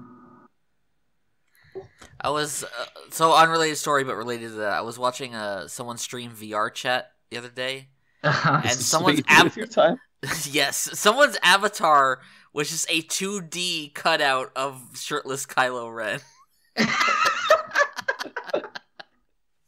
Amazing. Incredible. Nice. But anyways, so next show on our list is going to be introduced by Matt, and tell us how Kino, this new season of Kino's journey was. It was very good. I know it's had a very mixed reception from a lot of people, mostly for reasons that are completely not that big of a deal. Like the biggest problems with this season of Kino, and I think the biggest issues that people have with this season of Kino is that it's not the old Kino. Meaning that it just doesn't do the exact same things that the old Kino did, which is have a lot of really heavy dreamlike atmosphere and adapt everything literally exactly like the old one did and not take liberties with the stories. So this new season of Kino is essentially a reboot, and it has a lot more variety in its stories, whereas the original season was basically Kino goes to a new country, introduced to its people, and then there's some kind of twist that happens that leads to it turning out, oh, this place is kind of a shithole, or something to that degree. That's simplifying it a little bit too much, but it's mostly just about Kino being a witness to all these like crazy ass countries and their random, strange ways that are usually exaggerations of like human nature. Like there's one country, like one big thing about the original season was there's one country she goes to where all the people drink a potion that causes them all that like allows them all to read each other's thoughts so that they can like no longer have any thoughts to themselves, which is an idea of like it's supposed to make them peaceful. Turns out it turns everybody like against each other and makes everybody realize how much they hate each other. And so Shocking. yeah. And so everybody in this country now has to live like extremely far distances from one another. There's like another one in the first season where she goes to a country where literally everything is decided by majority rules, and it gets to the point where everybody just starts to start like saying like, okay, who wants to kill this person who is going against the majority? Everybody raises their hand, yes, and they kill them. And it gets to the point where there's literally only one person in this country. Like, it's a massive and silly exaggeration, but it's supposed to be, I guess, kind of like commentary on things like that. Now, whereas in the new season, it actually has much more characters. So despite being called Kino's Journey, it focuses a lot on some other characters. One of them is Shizu, who is a character introduced in the episode Colosseum, in which Kino is tricked into fighting in this big Colosseum against all these fighters, and whoever wins the tournament. It's essentially a tournament arc. Whoever wins the tournament gets to decide a new rule for the country. Shizu is introduced here, and he has a big role in this series whereas Kino is just kind of traveling to random countries, learning about the world. Shizu is actually trying to find a country to settle down in. And every country he goes to, it's like, well, this place is stupid. I'm not going to stay here. He's got to stop going to the Twilight Zone countries. I mean, the show is essentially like Twilight Zone, I guess, in a way. But there's him. He also meets... Well, I guess the other thing is that he has a talking dog. So there's that. Just like how Kino has a talking motorcycle. That's a big part of the show. And it's never really explained. It's just kind of like, oh, this is my motor rod. His name is Hermes, and he talks. That's it. But yeah, Shizu has a talking dog. He also meets a little girl named T, who is like this emotionless little girl who just always carries a shit ton of grenades, which she uses a lot. Such as the part in the one episode in which, like, Shizu is being attacked by these villagers, so she steals one of the villagers' baby and basically threatens to blow herself up with the baby. So there's that. But the second season of Kino it's interesting because it kind of has a lot more variety to it. Like I said, there's a lot more. It still does have episodes like the original show where it's like Kino goes to this country and there's some weird rule about it. Like the very first episode is called the country where it's like the country where you're allowed to kill people. Where it's kind of a twist where the twist is that like it's a country where people can kill others. So when they go to it, it's like, oh, this is gonna be a country full of these people who are just killing everybody. But it's actually sounds a lot like the United States of America. But that's the thing. When she goes to it, everybody's super peaceful. Everybody's super nice. That does not sound like the U.S. And the twist is that anytime any bad person comes into the country, everybody just shoots the shit out of them. Now that sounds like the U.S. And it's like this is like the most pro-gun episode of anything I've ever watched. This is like basically Second Amendment the episode, and it's kind of great. There's one episode about a country that's... Do you think that's like an actual commentary on that coming from the Japanese? I feel kind of like... Does it really feel like that?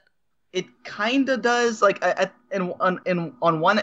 I think it's mostly supposed to be about... Like, the whole show of Kino is essentially about subverting your expectations. And it does feel like that's what it's trying to do. It is kind of commentary, like, on, you thought it was gonna, like, do this, but we're actually doing this.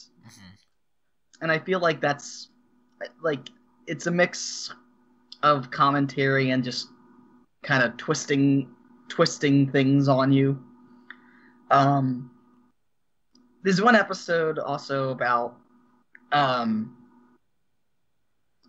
this guy. One episode I really liked also. There's one episode that's it's like actually various countries, but one of the countries she visits is this place where you basically have good boy points, I guess, where people if throughout your life you do good deeds and you earn points for it.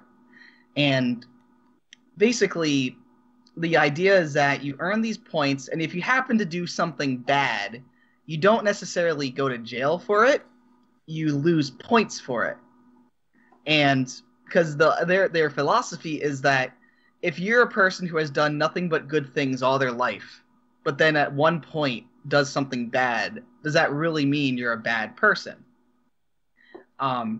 That's like the philosophy of this town. Whereas if you're a bad person if you're a person who does nothing but bad things all your life and then suddenly does something really good, are you really a good person? But the mayor of this town, like when he's talking about this, he's earned all these points, and he reveals that he's earned enough points to be able to kill somebody and get away with it. That sounds great. But the thing is, like, the big twist is that he doesn't have anybody that he actually wants to kill. And the reason why he wanted to earn all these points was just so that he could kill somebody. So the whole twist is that he's done nothing but good things all his life, but literally the only reason why he was doing these things was so he could eventually kill somebody. Is this just like a collection of Twilight Zone episodes? Because that's exactly what that sounds like. That's basically what this show is. The Twilight Zone counter is off the charts. For it is. Podcast. That is basically what Kino's journey is. I would say cool, actually. I would say the original show is much more akin to that. This show does get a little Rudy Tooty point and shooty, as Frank would describe it. Can you tell us about the Sheep Kingdom? Yes. I can't really talk about this show without talking about Fields of Sheep, which is the last episode in which Kino is going through this giant, seemingly peaceful field on her motorcycle. Then when all of a sudden she comes across this giant herd of sheep. And she's like, oh, that's kind of weird. And then these sheep just kind of start chasing her. And then she realizes, like, okay, these sheep are acting a little strange. And then, like, they're, like, catching up to her. And she's like, oh God, these sheep are fucking after me. And so she has to run away from them. And eventually she has to, like, jump down to, into this this chasm in order to escape from it, but she has to abandon her motorcycle. And as she's walking through that, like, since it's too steep for the sheep to go down, so as she's walking through, these sheep are just fucking following her. Like, it's crazy. It's so ridiculous, but they actually do manage to make the sheep, like, menacing. Dude, sheep are fucking terrifying. They are kind of terrifying when you think about it. Like, those things, they have horns, they can run right up you and fuck your shit up if you're not careful. But what happens in the end is she eventually comes across a jeep with a skeleton, like some other traveler that had the jeep. And the end of the episode is she just goes on a fucking massacre, running over all these sheep and shooting them too. And it's so ridiculous because this is the point in the show where you realize how low the budget of this show is. Because the sheep are just these horrible CGI sheep that when they get hit, they just kind of fly off, and without like any semblance of animation, they just kind of bounce on the ground like they were almost like they were animated in like Gmod or something. And it just culminates in her like shooting the fuck all out of all these sheep. There's one point where she's able to finally get back to her motorcycle, and she's gonna jump this chasm in the motorcycle to get away from the sheep using this ramp. And there's a moment where there's a literal blocks your path moment where a sheep, like, she makes like a giant fire around her to escape, but a sheep just jumps right through the fucking fire and just like literally blocks her path to the ramp. It charges at, like, this part is so ridiculous. So it charges at her, she shoots it, and the sheep just does this crazy ass flip after getting shot, and it's great. Like, this episode is so fucking bizarre and ridiculous that I actually kind of loved it, despite that's the note they chose to end the series on. That is the episode they. Well, it turns out, like, the twist of that is that when she goes to the neighboring country, like, they ask her, "Oh, hey, did you happen to come across any sheep on the way here?" And she's like, yeah." And they're like, we used to train." Excuse me. We used to train fighting sheep in this country, where they would like fight to the death in these like kind of like, you know, like fighting dogs or something. And eventually people started to like go against it, so we set them all free in the wild. We're glad, and he was like, "Man, I'm glad they're still alive out there." And Kino just makes this like worrisome face, and it's kind of funny. But thankfully the show does not end on that. It actually ends on Kino's nap, in which Kino finds 2 trees and just kind of sleeps in a hammock in between them while talking to Hermes, while somewhat breaking the fourth wall and implying a possible season 2. I mean, I don't know if that's actually going to happen, but it does end in a pretty decent way, despite Fields of Sheep being so utterly ridiculous. But despite all the negative feedback that seems to be coming from the show, I thought it was still really good. It doesn't capture the same atmosphere and same dream-like Twilight Zone tone that the original series has, but it's still really good. And Kino is cute in it. Kino is very cute, much cuter than her old 2003 design. Oh my god. It's also closer to the actual light novel design as well. There's also a literal moment in the show where there's like these 2 bandits hiding up in a mountain, and the one guy's like, "Oh, it's a," like, the one guy asks the other guy, like, "Tell me, what do you see?" Like, they see like Kino riding behind a motorcycle, and he's like, "Oh, it's a young man on a motorcycle." And the guy's like, "Wrong, look closer." And he's like, "Oh wait, it's actually a girl. It's a very cute girl." And it just zooms in on her face with this like exaggerated cute expression, which is apparently something that was actually in the light novel. So I thought that was kind of funny. This season also has a lot more comical moments too, and I would highly recommend it, even if you haven't seen the 2003 version, because it still holds up on its own, I think. So there's Kino. Did the 2003 version have that episode or like segment where like the country that's like always moving and just runs over anything it fucking wants to? No, it doesn't have that. But the episodes that the new season adapted were that were also in the 2003 one were Colosseum, which is actually a 2-part episode, which is almost completely original in the 2003 version. They just went completely apeshit with adding materials for that. That one is something that was in 2003, Kino. Kind Country, the one about the country that gets fucked over by the volcano. That one was in the original. And Pompeii? What? I mean, it is pretty much Pompeii. And Country of Adults, which is the origin story for Kino. That was also in 2003. So 3 of the 12 episodes of 2017 Kino were also in 2003 Kino. And I would say most of them, 2 of the 3 were better in 2003 Kino. I actually kind of liked Country of Adults more in the new season. But yeah, that's Kino. Not quite as Kino as old Kino, but still Kino.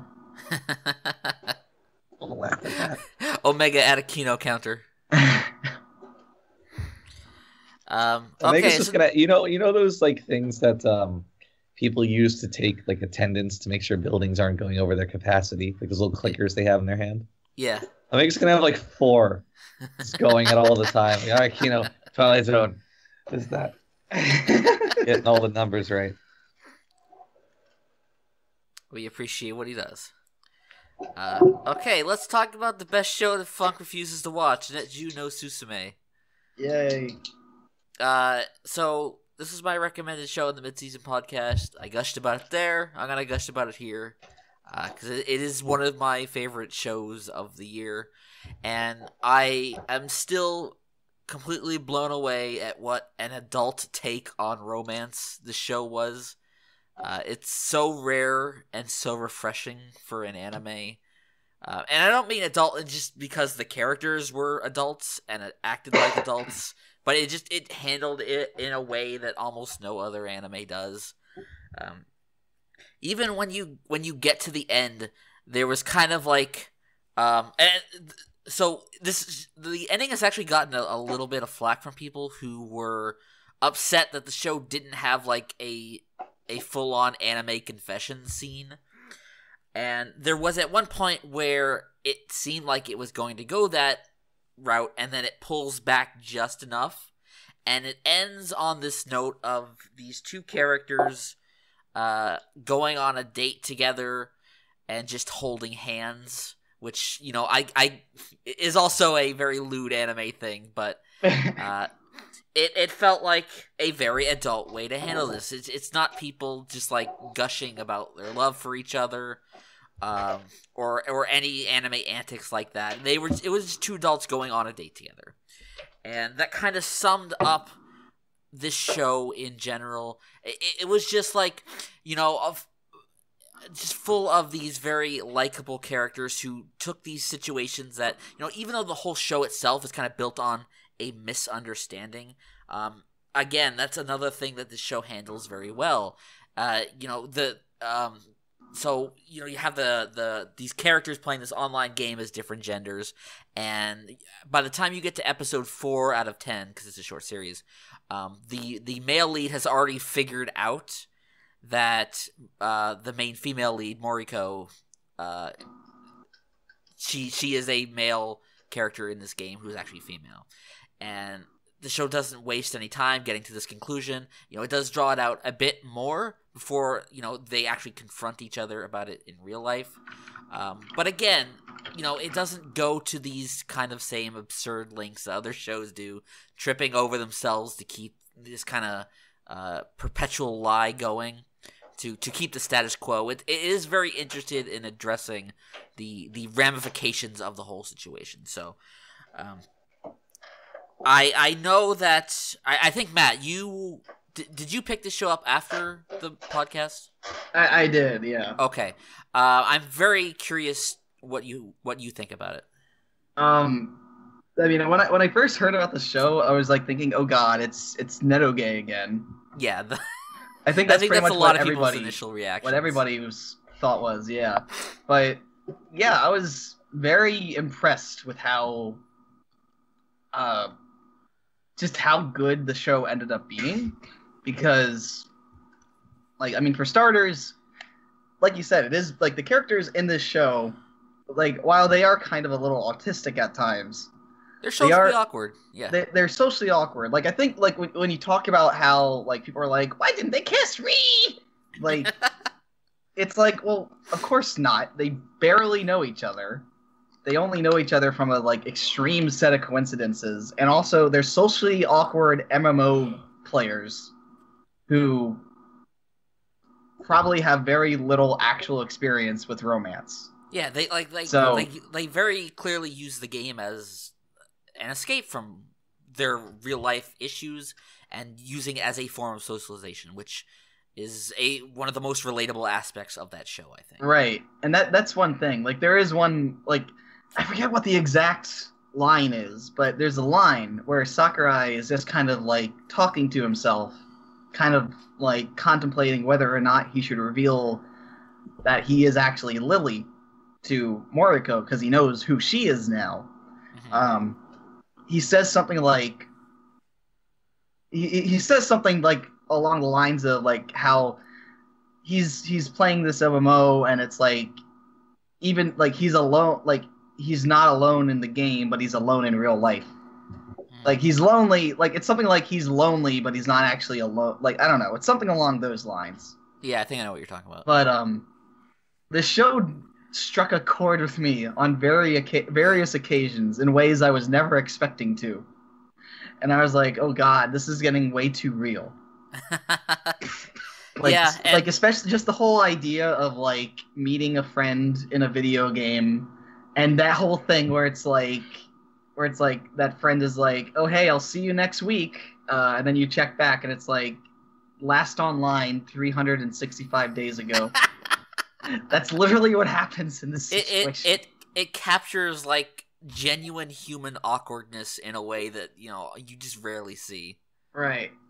And it's just really good at that. And also, can we talk about how like when I watched Ore Monogatari, I thought Funk, what's the name of that guy in Ore Monogatari, the Chad? God, this is gonna kill me. What's his name? Blonde guy. It's like S something. Yeah, Suna. Sunakawa. I don't know. I forget what his nickname is, but it's Sunakawa. But I thought he was Wingman of the Year all years. But Jesus Christ, fucking Kowai-san? Kowai is the goddamn like this man The biggest bro ever. is the biggest bro in history, potentially in the entire universe.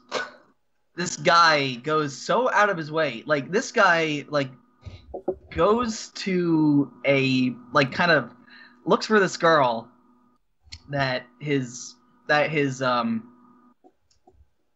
kohai is like kind of super into. He goes to this convenience store that he thinks she might be at, runs into her, and then he's like, "Yo, bro, I got her number." And then later, he just like he fucking fakes. He like sets up a date with her just to catch up because it turns out that they're actually former coworkers. So he sets up a date with her just to kind of as a way of like just to get together and catch up on things, and then he's just like, "Oh, by the way, I'm actually out of town, so I certainly hope that she's not out there waiting for me." And Sakurai's just like, "Oh shit!" And like he does all this shit, like just to get like he does so much just to get this guy to fucking bang this girl that he likes. Yeah, and it's like it's very it's actually kind of amazing. And he really does like hold the whole show on his shoulders in a way. a lesser anime would have very much made his character into being the third wheel in like a love triangle. Yeah, and or the like show the does that. competition. Yeah, the show just does that just long enough to add like a bit of attention, but it doesn't stick with it. It doesn't toy around with your feelings about what's going on with these characters. And it does lead to a great reveal about how genuine his Koiwai character is. So, jeez, yeah, like he had every chance in the book to be with Moriko himself because Sakurai is very he has very much his own self-confidence issues. So these two characters clearly needed like a third party to bring them together in a way, and he fills that role perfectly. And like we said, he is the biggest bro in anime that I can remember in a long time. Yeah, he also has a hamburger pillow. He also has a giant hamburger pillow.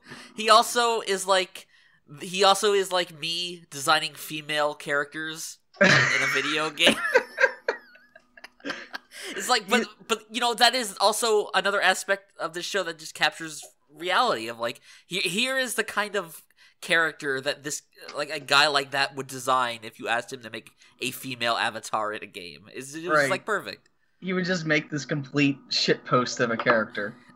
And I like how much they like kind of made fun of how much of a normie he is.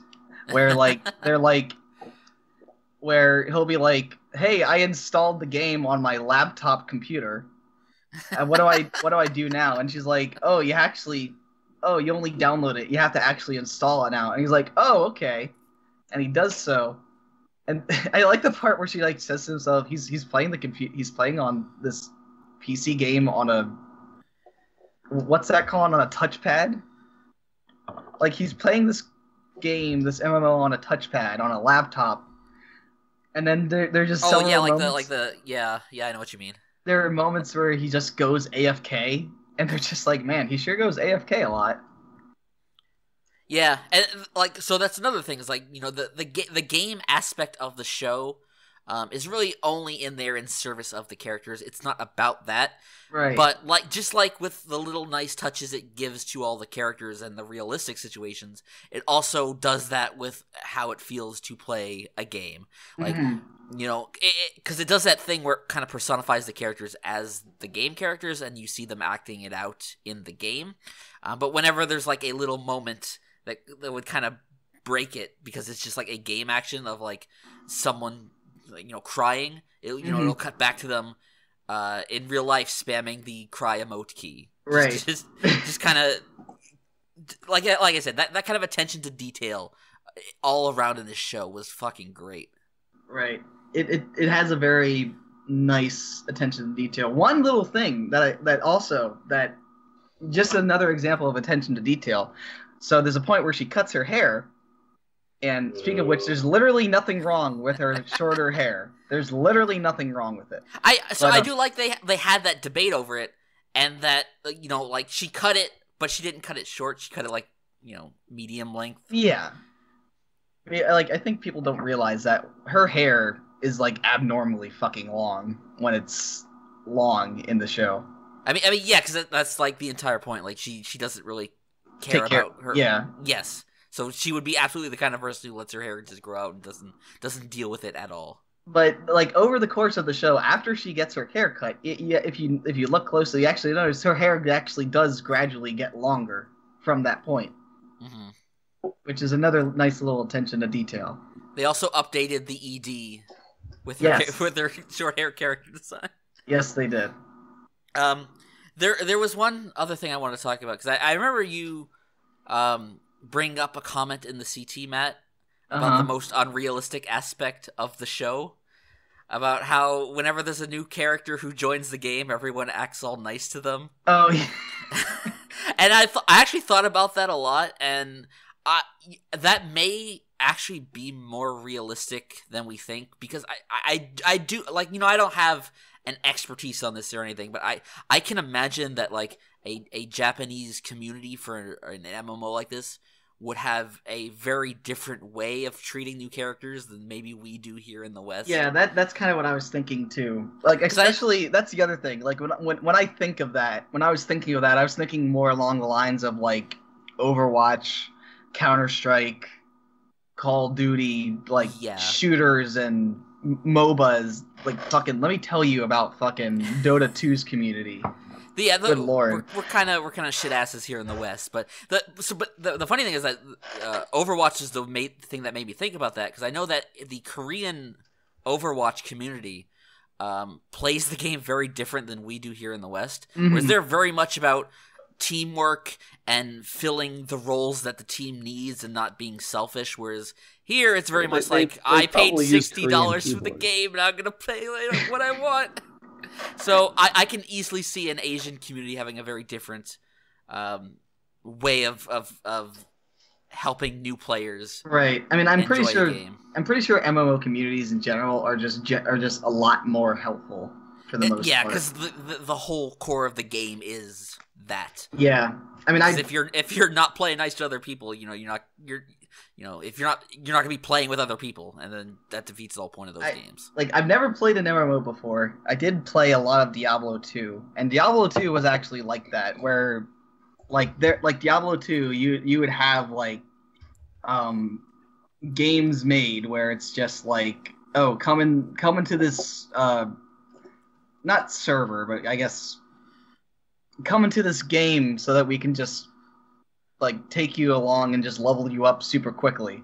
Like there's like a whole ton of that. Like games like that are just generally much more nice towards new players in general. So yeah, and even the because there are a lot of coincidences that the story of the show is built upon. Oh yeah. But even then, like I can absolutely see stuff like that happening just because it's like, going from one small MMO community to the next. I can see how people who may have been friends but didn't realize who each other were in one game could end up as friends in another game. Right. I mean, there's also the fact that it's Japan, and Japan is honestly a very small place for as many people as it has. Like, I think it's like it's only like the size of like California. Like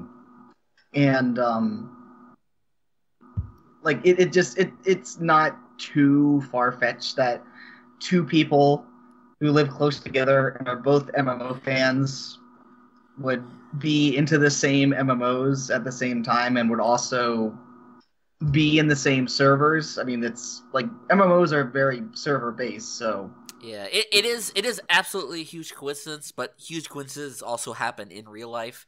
They do. And unlike a lot of other shows, which would, throw up a coincidence as, out of the blue as some sort of new plot device, the show is clearly built from the beginning using that. Right. And uses it to good effect. Mm-hmm. So yeah, just as a whole, you can look at pretty much everything this show does and see how it just does it better than other anime. Right. And I think that's ultimately what makes it so special, and why, for such a seemingly generic description of a show and a pretty average looking show in terms of like visual design, it absolutely outclasses all of that to become something genuinely special and something I think everyone should watch, including for you, Funk. Also, I guess another thing to kind of add on to people like complaining about the lack of progress in their relationship, they actually it's pretty fucking obvious that these two are gonna be getting together at some point, because the ending was pretty clear on that, I think. Right, like they're literally, like, even if they don't want to admit it, they are literally going on a date. They are obviously into each other, and it's like, where else is this gonna go? Like, they're perfect for each other. Even though I know the manga continues on from there, I think this is a rare example of a show that has only 10 episodes, but that is the absolute perfect length for this. The show is like extremely well paced to cover what it does in that amount of time. Nothing feels drawn out. They get to everything at the right time, and it ends at a point where you can be satisfied with that ending and not know what happens from there, and feel like you got everything you needed to get out of this show. Mm-hmm. Nisekoi, this is not. That's why I'll never watch it. Oh my god. Oh my god. Alright, so with that show, I think we're going to take another break. We're going to hope that Frank shows up, and we'll be right back. Oh yeah, where's Frank?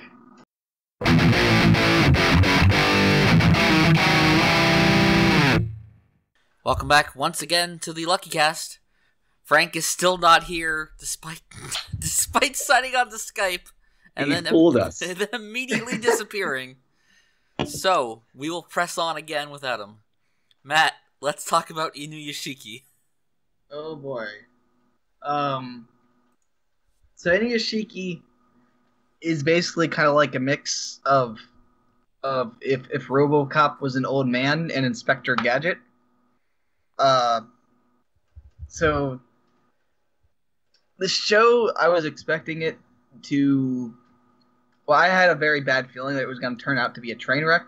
I mean, it didn't help that everything I read about it was like, oh yeah, the ending of this show is bad. But I was very surprised with how solid the whole thing was. There were definitely a few hiccups along the way. Mm-hmm. Like the part where Inuyashiki and Hiro are fighting, and it literally turns into a PlayStation 1 game for a bit there. But it was genuinely a very good, sometimes even emotionally provocative show. Inuyashiki's character is just great. It's unlike anything I've ever seen in an anime. He's just a genuinely good, caring person who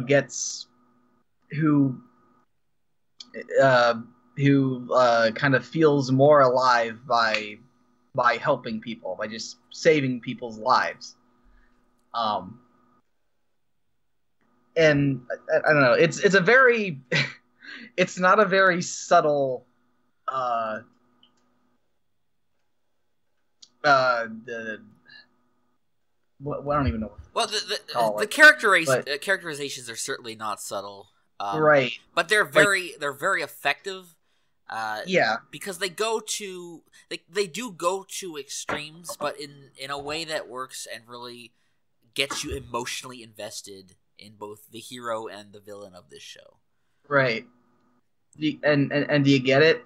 The hero is actually the villain. But that's not subtle, but I also really liked the decision to have the hero be an old man and have the villain be a teenager, which is usually the complete opposite of how most anime work. Right. It does. It is a very, very interesting show. It definitely gets pretty crazy at times. Like, the amount of just sheer murder that happens in the show is also pretty crazy too. And it gets ramped up exponentially as the show goes on. Like, where literally 9/11-2 happens in this show. Well, it goes from 9/11-2 to like 9/11 like 20 all within a course of 10 seconds, because he just starts flinging airplanes everywhere, which Inuyashiki then helps safely back down to the ground with the aid of like very strange, almost comical sounding string soundtrack, which is weird. The use of the OST in the show is very weird, but the show does get pretty crazy. Yeah, I would say, it is very entertaining. Yeah, there aren't many shows that I was on the edge of my seat watching every single episode like this one. Like, at no point was this boring by any stretch of the imagination. It is just a very entertaining ride from start to finish. I also, like we were talking about before, it's not subtle, but it is effective, and I really liked the just the core theme of these two characters and how. So the basic gist of what happens to them is they're killed by these aliens and their bodies are replaced by machines, essentially, but they still retain their memories and personalities of who they were when they were people. So Inuyashiki seeks to feel more alive by saving people, and the hero seeks to feel more alive by killing people, because he was already kind of a sociopath even before all this happened. This just led them to be able to act out their extremes in ways they were never able to before. And it's kind of jarring in places because the things that they can do are so absurd, especially when animated, because the main villain kills a lot of people with an invisible gun. Like, literally. He just points at people, says bang, and they die. And, it's hilarious out of context, but also very, very frightening with how it's done. At least until you get to the final fight between these two characters, when they're literally having an invisible gun battle with each other, making all the appropriate sound effects that you would expect them to. And at that point, fucking retarded. It was a little. It was. I can't deny that. But there's one point in like the big final fight they're having where they're just like like flinging their hands at each other like guns, and they're just going like da da da da da da da da da da da. I just start cracking up laughing. Yeah. It was just fucking hysterical. But, in spite of the moments like that, they are still able to make these powers work in a way that can be genuinely terrifying, even with the sometimes poorly CG animated bodies they're given. And that's one thing I would like the show to have done differently. Like, they clearly run out of budget by the end, so I think it would have just been better if they had gone the full CG route from the start. Oh, I thought the whole thing was CG. No, and it very much should have been, because it's so jarring when it switches back and forth between the two, because they clearly would not be able to animate the kind of shit they have to do with the fighting and the powers and stuff with traditional animation on any sort of reasonable television budget. So, even though I'm not a huge fan of CG anime, it would have been a much more cohesive thing if they had just stuck with it from start to finish. But for a lot of this show's faults, none of them really get in the way of enjoying what's actually happening. Certainly, if you want a show that's like a fucking ride from start to finish, this is one of the best of the year in terms of that. Oh yeah, this show definitely does not hold anything back. Like one episode literally just starts with like a Yakuza guy going up to another member in a sauna and just basically forcing him to suck his dick. Like that's the beginning of the episode. You guys are saying all this shit. It makes me not want to watch it even more. I didn't want to You're crazy. You're crazy, Kenny. I am crazy. Yeah, I guess the one thing I was surprised with was, considering how many people I was hearing like saying like how the ending isn't good, like I was surprised with how much I enjoyed the ending, because it's definitely rushed. Like I would agree with the fact that it kind of feels like the show has like a conclusion in episode 10, and then episode 11 it's like, well, I guess we're just gonna kill off both of these guys now. And I think apparently what happened with the manga, and the reason why the manga feels rushed, is because the manga has very little dialogue in it, which is why they were able to fit so much of it into just 11 episodes. And I think this is just something that just works better as an anime than it did as a manga. Most likely. Because apparently the reason why it ends the way it does is because the original author I think they realized that the manga wasn't selling very well, so they just kind of decided to finish it, and that's how they decided to finish it. With meteor coming down, just about to destroy the world. I mean, it's not like it came out of nowhere though. Like this was something that was built up back up to like from I think like what episode, maybe 6 or 7. Yeah, something like that. Like there's foreshadowing for it. So but at least they did. It also has a lot of tonal problems about that stuff too. Whereas like things happen and then characters don't necessarily react to it the way you would expect, or they don't necessarily capture the feeling of the world around these characters as good as they should. Yeah, and then it's also a little weird. Like, there's like a span of 2 episodes where the main character barely even appears. Oh yeah, so it's entirely focused on Hiro, and while it is interesting because it kind of makes you see things from his perspective, and even though Hiro's not supposed to be necessarily a sympathetic character, it does kind of he's a very interesting character, because even though obviously you're not gonna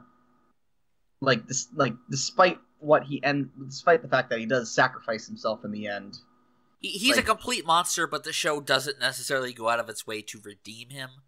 Right, like which it's just kind of like I do like how like the only reason why he sacrifices himself in the end at all is because, well, there are like 2 or 3 people he cares about back on Earth, and he'd rather have them alive than dead. Yeah. So this is why he's doing this. So the show is very smart about its characters, even if the writing isn't perfect.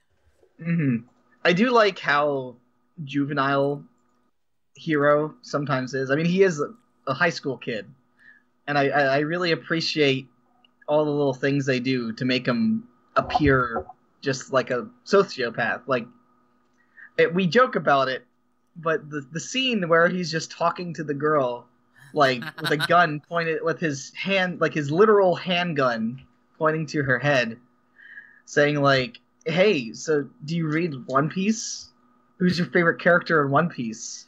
And she's just like, if anyone ever asks you your favorite One Piece character, run. Yeah. And then she's just like, is my family all dead? And he's just like, why is that important? We're talking about One Piece. It like that kind of perfectly kind of encapsulates just what a sociopath is like. It also really encapsulates the show as a whole, where the way you describe it out of context sounds really ridiculous, but it's also very chilling the way that whole sequence is done.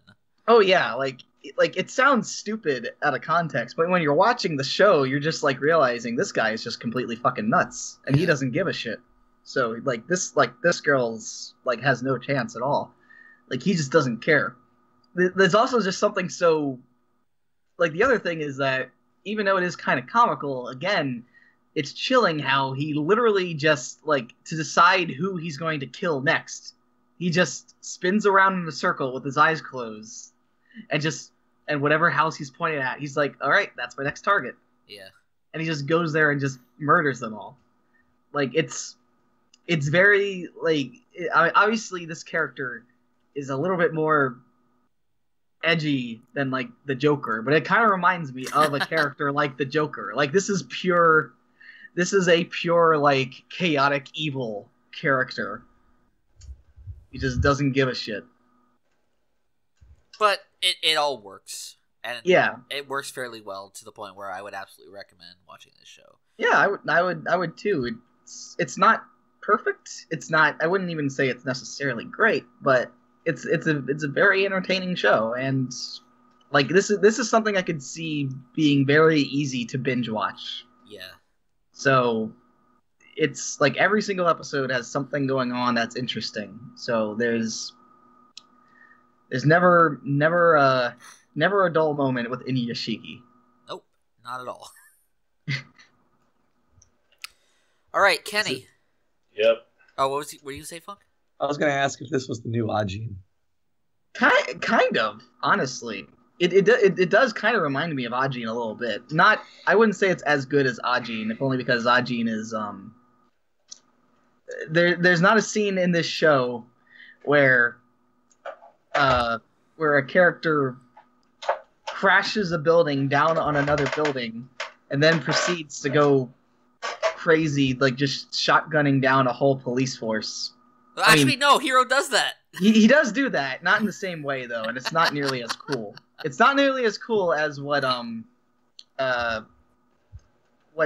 forget his character, what the guy does in Ajin does, but it did very much remind me of that. Hiro does very much remind me of that. Sato, that's his name. He does remind me a lot of Sato. The absolute madman. Absolute madman. All right, Kenny. What? Tell us about the whales. I don't want to talk about the whales. You gotta talk about something. You're contractually obligated to talk about the whales. I don't think so. I didn't sign anything. You don't have to. Yes, I do. Somebody fucking talk about the whales. I'll talk about I don't know. All I know is it was a show that Frank highly recommended to me 2 episodes in. I watched it and I was kind of on board with it. But all of a sudden, it was shit. That's all I gotta say. Kenny, what are you doing with your mic? I'm doing anything with my mic. Anyways, go on, Funk. So yeah, I watched the show to completion, not on Frank's recommendation, but because I'm a free-thinking individual who can do it myself. And I really liked it. I liked how it was just basically a straight fairy tale through and through, for better or worse sometimes. it's had a lot of wonderment to it. It set up. It did a lot of work in setting up this pretty unique world that's and this little island of people that inhabit it on like these strange sand seas. And I don't really know if they're on an actual whale or not, or if that's some kind of extended metaphor. But what surprised me about this show was that despite like all the fantasy trappings on it and how innocent it might seem at first, it was very, very violent. Like extremely really? so. Yes. Yeah. Niggas be getting popped like, every episode. And even when people died, it was occasionally like pretty gruesome. Like somebody takes a spear to their fucking throat. And you just see them bleeding out. Yeah, it was very jarring, but you know it added to the show. But the biggest attraction I felt, there were a lot of strange moments that felt like they had gone a little too far in either their world building or general mysticism. And when I say that, it has to deal with so a good example is while there's like a war being waged, this enemy country comes to their little sand whale and starts like just killing everybody. While that's going on, this like nymph-esque spirit rises out of the sand on her own little whale boat and starts singing and dancing this this prophetic song describing everything that's going on. And it's done with such sincerity and seriousness. And it's just so strange. Because I can't really describe to you in words the way the dance looked. But it was very... what's a good word for this? It just felt very thorough in how it was choreographed and how it was animated. And nothing up until that point had really matched that. So that stuck out in a not entirely pleasing way. Like, what is going on? Like, I'm just so lost in the lore and, again, the mysticism of all this that it was somewhat difficult to follow. Because there's this whole plot thread of these twin ghosts that are kind of guardians of the sand whale and kind of not, and just somewhat tricksters and somewhat exposition dumpers, and a lot of stuff was left vague. And when you put these confusing song and dance numbers on top of it, it only gets more confusing, more vague. And this continues on. This sensibility rather continues when they get to scenes that take place in the home of this enemy country, and the architecture and the culture and the costumes and the people there are all so strange and esoteric that it just makes your head spin. You're like, what is going on?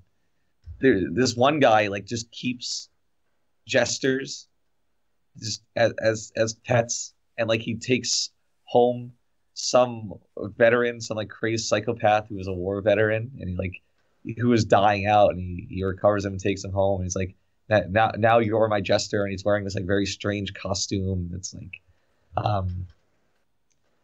like Harlequin shit, and it's just it's all so strange. And the plot of the show is not strange. It's rather straightforward. The characters' motivations are pretty straightforward. But when you mix in these very out there trappings for the locales and how everything looks, it creates a little bit of almost a dissonance, because you want the rest of the show to kind of deliver on how interesting or intriguing that might be, and it just doesn't. So you have those dial up the strangeness to a 10, and everything else brings it back down to a 2 and gives you whiplash. It's just so weird. Overall, the show was pretty good. I liked a lot of what they were doing. Some of the little elements at the end with a third foreign country coming to the island and there being like a mock uprising that's quelled almost instantly. Like none of that really landed. It felt like they were filling time to get to 12 episodes, but the bulk of the show is very competent and very well done. It's a show I watched and I liked. I'm never gonna watch it again. So I'm still confused about why Kenny hates this so much. I don't know. Just didn't like it. I don't know. I mean, it started off like it reminded me of like a similar anime that I watched like a few years ago. It's called Suicide no Gargantia. I don't know if you guys watched that. No, I've heard of it, but I haven't seen it. Yeah, I actually really like that one. It kind of reminded me of it because they're like adrift on this like giant like rock formation that's almost like a boat that floats on sand, and like they're just like drifting like in no particular direction or anything. It's just like, well, they're just kind of like living their lives, and then all of a sudden, you know, this like other group of people just kind of just start slaughtering them all, and all of a sudden it's just like a battle, and lots of people die and all that shit. I don't know. I don't know. You just hate whales. I'm getting loads of whales. It's kind of like I liked the general plot that they had going on of this peaceful nation like having to, you know, to fucking defend itself and actually doing it. You know, there's a lot of times where that kind of happens and they're saved by somebody else, or they don't have to fight for whatever reason, or they just fucking fail. But no, they do. They have kids like shooting niggas with arrows here. They have a whole battalion storm the enemy sand whale and take it down from the inside, which is kind of neat. It's a nice little action show in some ways, but yeah, it's a lot. I think it's a lot more interesting in both good and bad ways than it is great. It's things that like why is that like that? I want to know why this city looks this way. But if I were to find out, it probably wouldn't be very interesting, and I just, you know, like, oh, okay. Yeah, it raises questions that aren't worth answering. You should watch season 2 and find out if they are. There's season 2? I don't know. I thought at the end it said like the story will continue or something. Like it was like ambiguous that there was going to be another season. So, some shows that's you know highly a hope. Other shows that's a threat. We'll talk about that later. But yeah. Well, I'm glad Frank could miss this because I think he liked the show. So part of his penance for fooling us and dodging us yet again is not being able to discuss it. All right, Funk. Why don't you tell us about 2-Car, because you wanted to talk about this. I do. I still do. So 2-Car is a show that I started watching and I didn't like. I watched the first 10 minutes and I was like, this sucks. And the reason it sucked, I don't know if I talked about it on the mid-season podcast, was because of how anime it was. They do a rundown of all the characters in the show, and they're all teams of 2, and all the teams of 2 have their own little shitty anime gimmicks. Like they have a straight man comedian duo. They have twins. They have like these goth girls. They have like a rich girl and a poor girl teaming together. They have like an S&M duo, and there's 1 or 2 more that I forget. But they're so lazily archetypical that it's like, ugh. But I appreciated the way the first episode told its story through flashback, and I thought the directing was pretty competent, so I stuck through it. I was then treated to a season of very, very formulaic episodes where each duo would take turns grabbing the spotlight for a 2-episode mini arc. And they just weren't super, super interesting, even if they were more or less competent.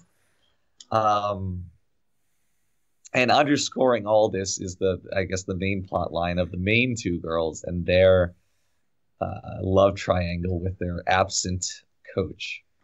But it's worth noting that all these teams of 2 are teams because they're doing motorcycle sidecar racing. That's like the big thing here. The gay ass dumb sport. So they're going. That's going on. That's fine. And I'm just more or less like tagging along here against my will.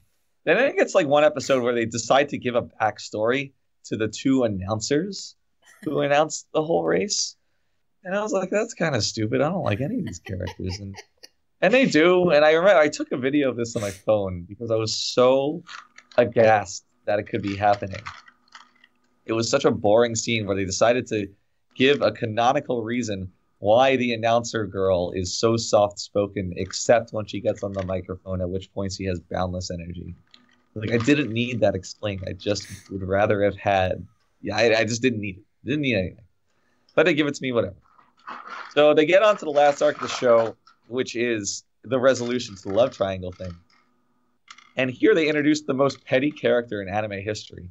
It's like this mid-20s-year-old woman who's currently engaged to the coach, which comes as like quite the shock to the two principal teenage girls because they're in love with him. And whatever love triangle shenanigans. But at one point, the coach is gone and his fiance is talking to the two girls. And they're like, yeah, I'm really in love with your coach. The two girls are like, what? That guy's an idiot. He's just a big dummy. You're in love with him? And they're just kind of exchanging, they're like bragging on their friend. And this mid-20-year-old woman just like takes this personally. And is like, how dare you? How dare you say that? And just instantly wants to fucking fight them. So they do. They have like a midnight race through the island that the show is set on.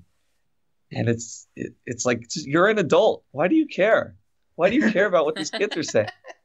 So they do the race, and like this adult and her partner, her sister, who's also an adult, just go all out and take it like seriously, even though they're racing people 10 years younger than they are. And it just becomes this serious thing that it should never have escalated this much, and it's just head scratching. Well, whatever, that goes on. There's a resolution to it. It doesn't really matter. At the end of like the whole thing, she breaks up with the coach because, I don't know, she realized those girls were right or something. Because decisions should be made quickly. Oh my god, I forgot about that. The backstory to their engagement. So they're in like England or something, and he sees her, and he's like, let me ride with you. And she's like, no. And then they leave. And then they meet again. And she's like, why did you ask that? He's like, because I want you to be my partner. And she's like, in racing? And he's like, in life. She's like, but you don't know me. And then he says, decisions should be made quickly. And then they just get engaged. And then, as it would turn out, this lightning fast engagement turns out exactly as you would expect, because they just break up.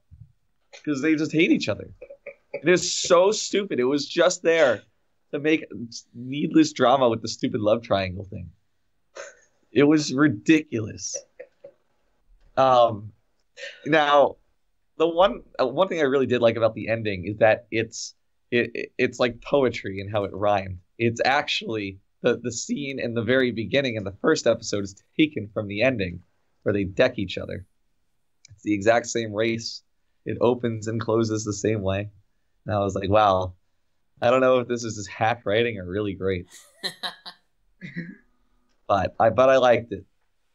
I liked it. You did? Yeah, I mean, I gave 2-car like a 6.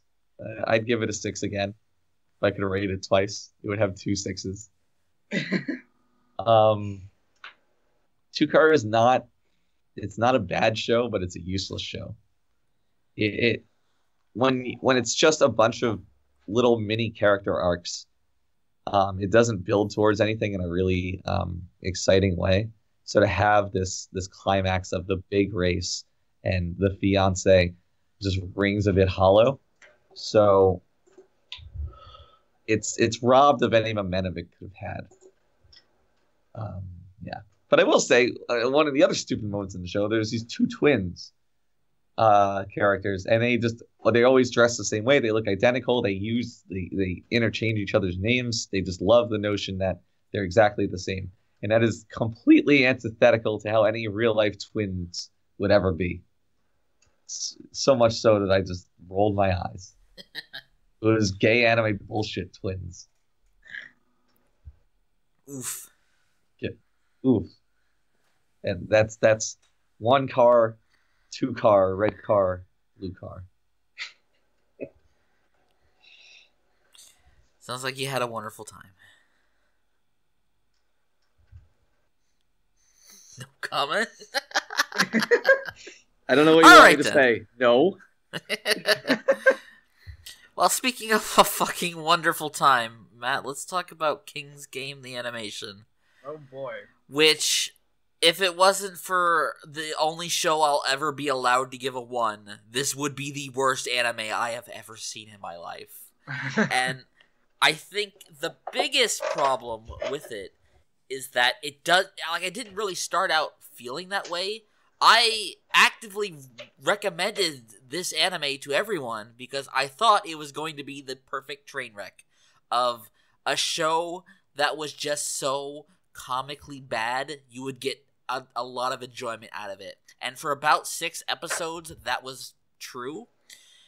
And, you know, it's weird to be disappointed by a show you hate, but that's what this show ended up becoming for me. Because, you know, through those first 6 episodes, it's just kind of like an endless assault of dumb plot twists and ridiculously over-the-top violence and gore and stupid shit happening at every turn that it's just like you can't help but laugh at it. But eventually that kind of stops, and all you're left with is really horrible writing, really horrible characters, and one of the worst endings of any show I have ever seen. Like, if you told me this show was written by a bunch of aliens who had only limited knowledge of how humans interact, and this is what they came up with, I'd believe you. Because no one in this show acts like a real person at any point. Like, I get that they are in this very extreme situation of playing this King's Game where, you know, they get sent random challenges, and if you don't complete them in 24 hours, you get punished. And the punishment is almost always death, except for the one time they subvert that with a stupid fucking twist, where the girl throws herself out of the window in one of the most laughably stupid fucking suicide scenes you'll ever see, and then she gets a text like, you know, your punishment wasn't death after all. I don't want to die, proceeds to throw herself out a window. Yeah, her whole arc up to that was like, I don't want to die, and then she just kills herself because she's afraid of a punishment that she doesn't end up getting. Holy fucking shit, this show's garbage from start to finish. So, let's talk about episode 6, which is where the kind of fucking wild ride ended for me. Episode 6 might be the dumbest piece of fiction ever written by any human in all of history. Because this King's Game is about, you know, if you're not familiar with what the King's Game is, it's kind of this Japanese game where, you know, you have a king and the king assigns a task to someone and they have to do that task. And this is like a horror, quote unquote, cannot use enough scare quotes around the word horror, anime, where it's just a class of 30 people who all have to participate in this King's Game with the punishment of death on the line. So, you come to find out that the reason this King's Game is happening is because at some point in the past, someone engineered a virus, like a physical virus, that at some point transferred itself to the internet and infects the people playing the King's Game through their cell phones. And if you're infected with the King's Game virus, then if you receive a punishment from the king, the virus causes you to kill yourself via, you know, kind of like hypnotic suggestion. So even in the most ridiculously over-the-top ways that people die, like, hey, your punishment is decapitation, and, you know, you see the person's, like, head twist around in circles until it pops off. Like, the implication is that the people are doing it to themselves, which is like, oh my fucking god. So then they have to, like, stop the King's Game by doing a really retarded hacking sequence where they upload an antivirus to the internet, which doesn't work, and then the punishment for the girl fucking this up is that she catches herself on fire. And how does your body hypnotize itself into catching on fire on its own? God only knows. So The end of this episode is just this girl standing there on fire for about 3 minutes having a monologue with the main characters. As her clothes... monologue with the main... You know what I mean. Dialogue. She's having a conversation with the main characters. And her clothes are just slowly burning off. She's entirely engulfed in flames, but is showing no pain. And then she just throws herself off the edge. And it's just like, oh my god, that was like the dumbest thing I have ever watched. And then it goes on for another 6 episodes. Oh my god. Holy fuck. This show. You know, what really is amazing is this show seems like the kind of show that would have the perfect, this is pretty much like a mix of something like Final Destination and Saw, where it's like you have so much potential here for the most ridiculous shit. Like, if you're gonna make something this stupid, you might as well just go all out with it and just have the deaths be completely insane. But, like, this is the most uncreative fucking, like, mass murder machine thing ever, because, like, not only is it usually just like, you're just gonna choke to death, your head's gonna pop off, you're gonna just explode into blood. Like, there are times where he's just like, where like the king will just like be like, I don't want to give you an order, just make something yourself. Yeah. Just do something yourself, I don't know. But there's one point in the show where it's like the one time it has a somewhat creative idea for like a game is where like it's like, okay, so everybody has to meet, and they have to like take turns deciding whether or not to break their fingers, and essentially the fingers you break on one hand give you a point, and the fingers you break on the other hand give negative points, and you can give points to other players if you want to.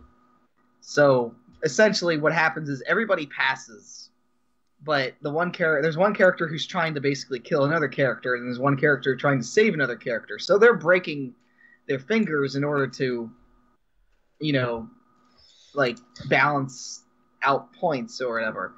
But so the one character who's doing this is like a hairdresser who wants to be like a hairdresser, and this comes out of complete left field where he's like, where he just goes up to the guy. What's his name? Nobuaki, yes. And yeah, and he's like, my man, your hair is too long. Let me cut it for you. He just pulls a fucking chair and like a barber, like, what do you call those things that you wrap around your neck at a barber, like to catch hair? I don't know, but I know what you're talking about. Like whatever, like one of those bib things. He just apparently is carrying one of those and a pair of scissors with him, because as we all know, barbers just carry around scissors wherever they go. This is what they do. And just gives him a haircut in the middle of this fucking game. Meanwhile, while they're all like trying to stop this crazy chick from like killing people, like, I'm just thinking, you're literally all here.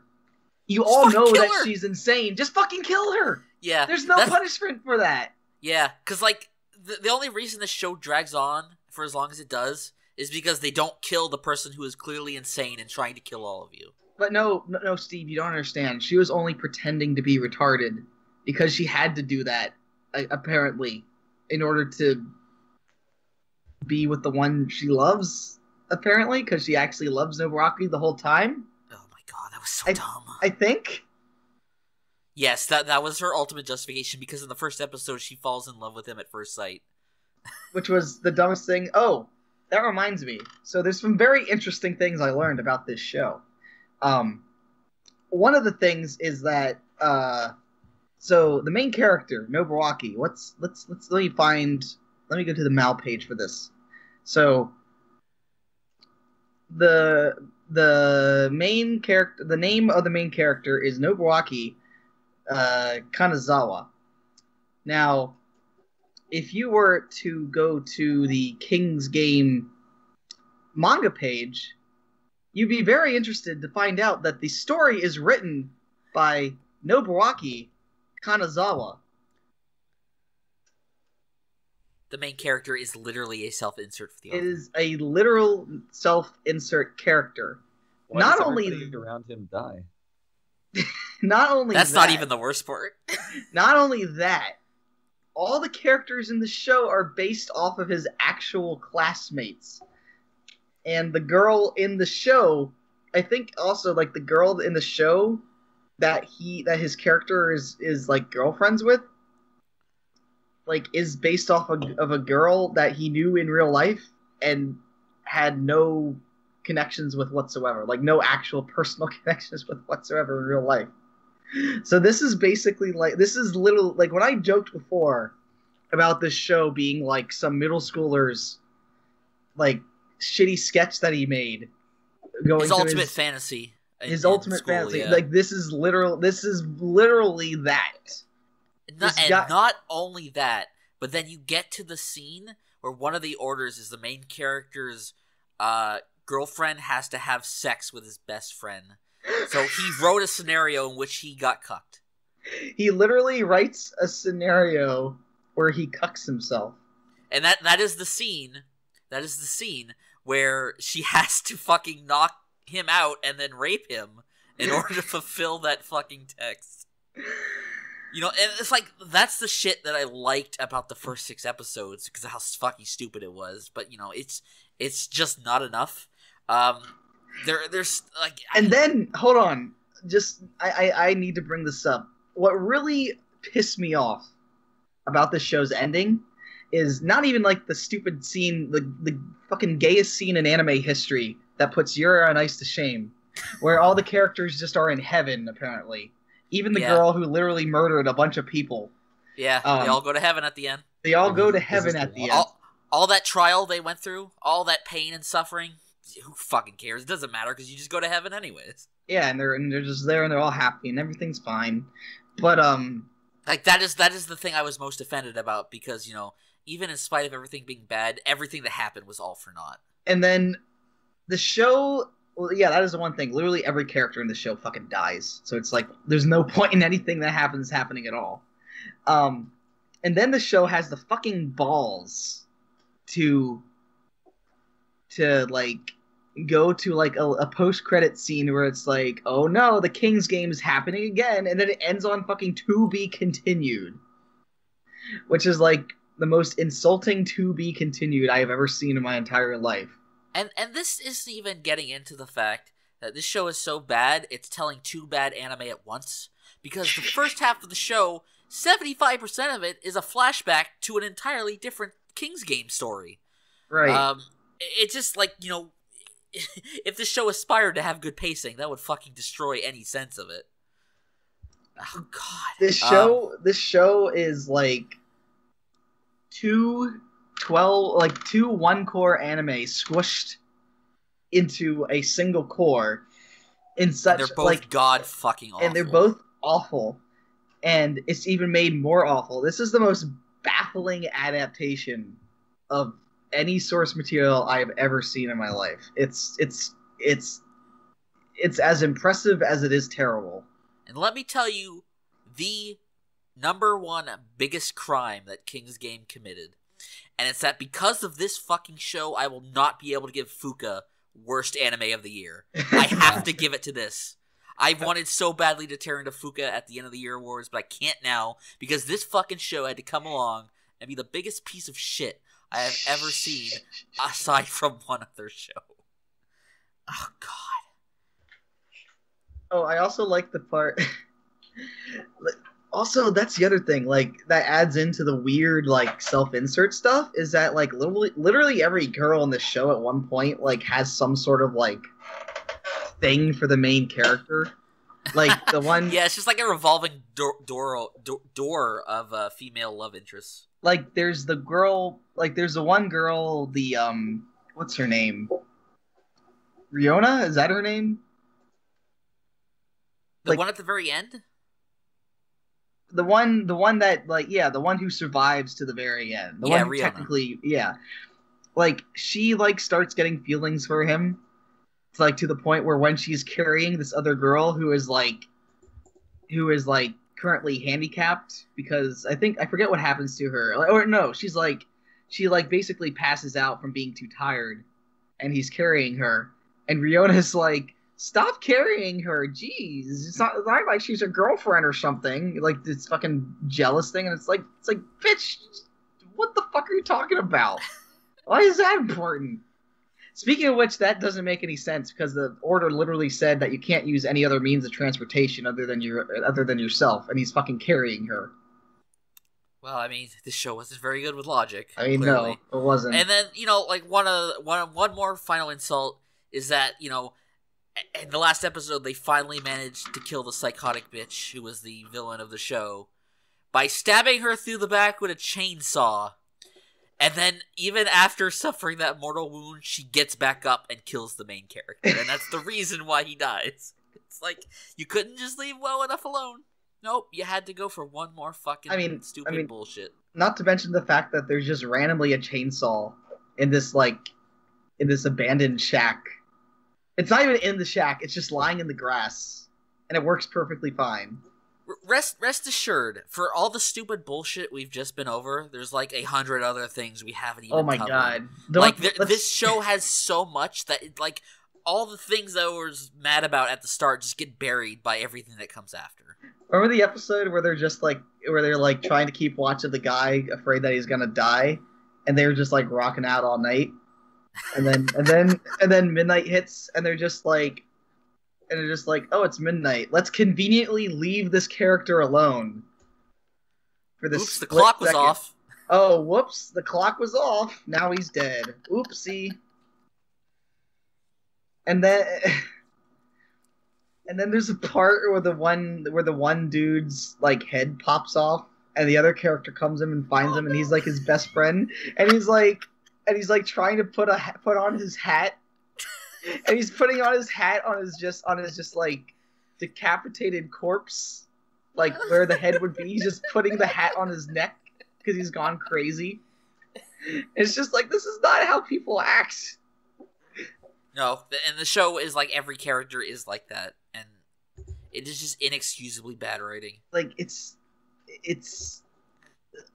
like you said, this show feels like it was written by aliens. It's almost like this was written by those like automated computer systems that make like pregnant Elsa Shrek wedding show off on like YouTube or something. That's what this feels like. Yeah, absolutely. Man, fuck this show. This is the first full-length anime that's not like some shitty Idea Factory 19-minute Evangelion ripoff that I've given a 1 to. This is truly something to behold. What's the source material? Wasn't it a mobile game or something? No, it was a novel. It's a novel. It's a novel series. Oh fuck! Like, the anime itself is a sequel to the original novel, but it also adapts that novel as the flashback for the first half of the series. It's so dumb. That was good enough. That was good to drop. It is on it's a whole new level of sheer garbage. And you know, it's such a fucking cruel show. Like even if you're there for the funny shit, like, man, it's just so fucking mean spirited. Yeah, I was gonna mention that too. It's so mean spirited. Like, it's not like something like Final Destination where these people are just kind of where these teenagers are just kind of shitheads, and you don't really care about them. Like, it's just normal kids just kind of hanging out, and then they all just get killed off. And it's like, this isn't entertaining. This is just mean. Yeah, and the idea of putting a group of people in this death game and watching them slowly lose themselves to the hopelessness of the situation, you could do that extremely well. This show does not. Not in any way, shape, or form. No. But anyways, Funk. Yes. Tell us about Yuki Yuuna. She's a hero. A much happier show. Wait, what? So Yuki Yuuna is actually 2 shows that aired this season. One, a prequel to the show that aired, I don't know, 3 or 4 years ago. Yeah, and the other one, a sequel to that. Two little 6-episode series that tell two different stories that are, of course, inextricably linked by the characters that inhabit them, but are otherwise separated. And I was very pleasantly surprised by how consistent these were with the original show, given that it had aired a bit longer ago than you usually see from sequels and further material. I was worried that they might lose the script a little bit, but no, they, flaws and all, they really have it exactly as it was before. I really like. I hate talking about this show sometimes because people always bring up Madoka, and this show's just better than that. But they have the same kind of tone that you would see in shows like that and the original, with like the contrast between the magical girl stuff and just a more a darker context to the world in which this is all happening. And that still remains intriguing, even if it lacks the mystery that the original had. The balance between those two elements, like the darker, more serious stuff, and the lighter magical girl slice of life things, remains imperfect here. Like, there's plenty of times where from one episode you'll just have them out eating ramen together and making cutesy faces and joking about stuffed animals, and then in the next one somebody has their arm cut off and they're fucking dead. Kid. And that was in the original. That's not a new flaw, but it's always fascinating when you see it happen. And it's part of the appeal in a way. I'm not gonna be too much of an apologist, but I kind of like it. What I like less so is the filler. The original had a couple episodes of filler, namely that onsen episode that really just did nothing.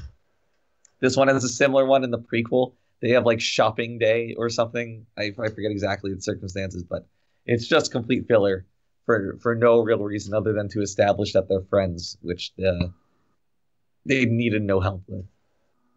So it was nice that for the prequel, in a little 6-episode season, they still managed to fit in filler. Yeah, the sequel is, I should note, is not finished yet. It was supposed to finish airing today or yesterday, and it got preempted by the new year. So only 5 of 6 episodes have aired of that, and that's really annoying because they can't quite, obviously, fully talk about it without having seen it all. But they do manage to ramp it up in there. Like, so the character Yuki Yuuna is kind of obviously she's the main character, but she's the center around which the whole show works. Like, her optimism and perseverance are what drag you through like all the dreary shit that the characters go through. And it's nice. It's heartwarming in a way to have her there as that little beacon of light. It's very endearing for her character. So for this, they're like, all right, well, we're just gonna wreck Yuuna. We're gonna destroy her. Like, god damn. Like, without getting too much into plot details, she's inflicted with this curse that just makes every moment of her fucking life goddamn miserable. From like physical pain and the implications of that bring around emotional pain, and what is usually just the most unflappable, optimistic character in anime just turns into a fucking suffering sack. And it sucks. It sucks to see. But it's very entertaining. I was very invested in it. In some ways, it feels very vestigial. Because I think the original series really had a definitive arc to it. It really didn't need anything else. And when I give you the prequel, it's like, okay, well, that's just going to expand on what I already know. And so I can accept it, even if it also isn't the most necessary of story. And this one suffers from that. It feels a little tacked on. While there's still something to be seen here, and I still enjoy it. And it's pretty novel seeing one of the characters from the prequel arc interact and become friends with the characters from the original. It ultimately just feels a bit just meaningless. It's like they knew they had 6 episodes for the prequel arc, but like, well, we want to do something else, so let's just throw in this sequel.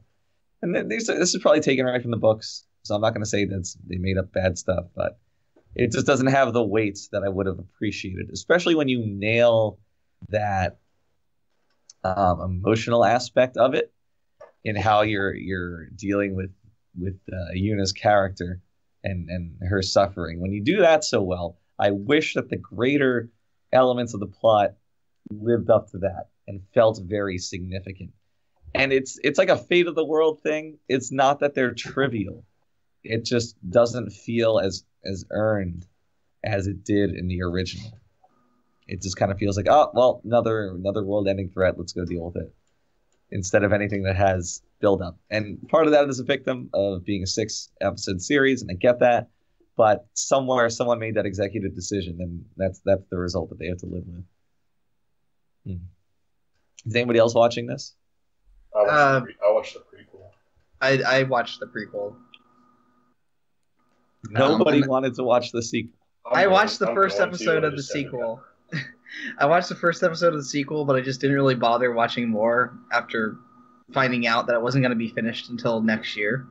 But yeah, like the prequel was fine. It was basically just more of the same of the original show, only not as good. Therefore, I gave it a slightly lower score than the original show. And also, I thought it was a very nice way to kind of bring it all back to the original show. Like it does lead up to the original Yuki Yuuna very well. Like it tells the story of the original girls while also kind of getting to the point where Yuki Yuuna starts, which I thought was nice. It does a very nice way of kind of bringing it to the original show. And the sequel, I mean, I only watched the first episode, but it does seem like it's going in an interesting direction with like, oh no, we lost memories of this girl. What happened to her? And like it seems like it has a nice mystery going on. I mean, I don't know where it goes. I mean, obviously it's Yuki Yuuna, so it's gonna have some amount of despair and edgy shit happening. So I am kind of interested in seeing where it goes, but the prequel was kind of boring at times. I will say that. Yeah. Towards the end, like the very end, I think it kind of paid off. Oh yeah, I mean, there's a definite lull in the middle. Yeah, not unlike the original series. The difference being that the original series had a lot more twists and turns going on that made it just a lot more engaging. Right. Like the whole idea of what this world actually is and what these girls are actually doing, what these monsters actually are, and the whole twist of what's her name, Washio, like Washi. kind of Washi, like kind of saying like, well, fuck this stupid tree, I'm gonna bring all the monsters to attack it, and like her basically she did nothing wrong, betraying them. That is true. And I will say, I do kind of wish, part of me almost kind of wishes that this prequel and sequel thing didn't happen, because it feels like the original show ties everything up in a way where it doesn't need any more. But, I mean, we have more, so okay.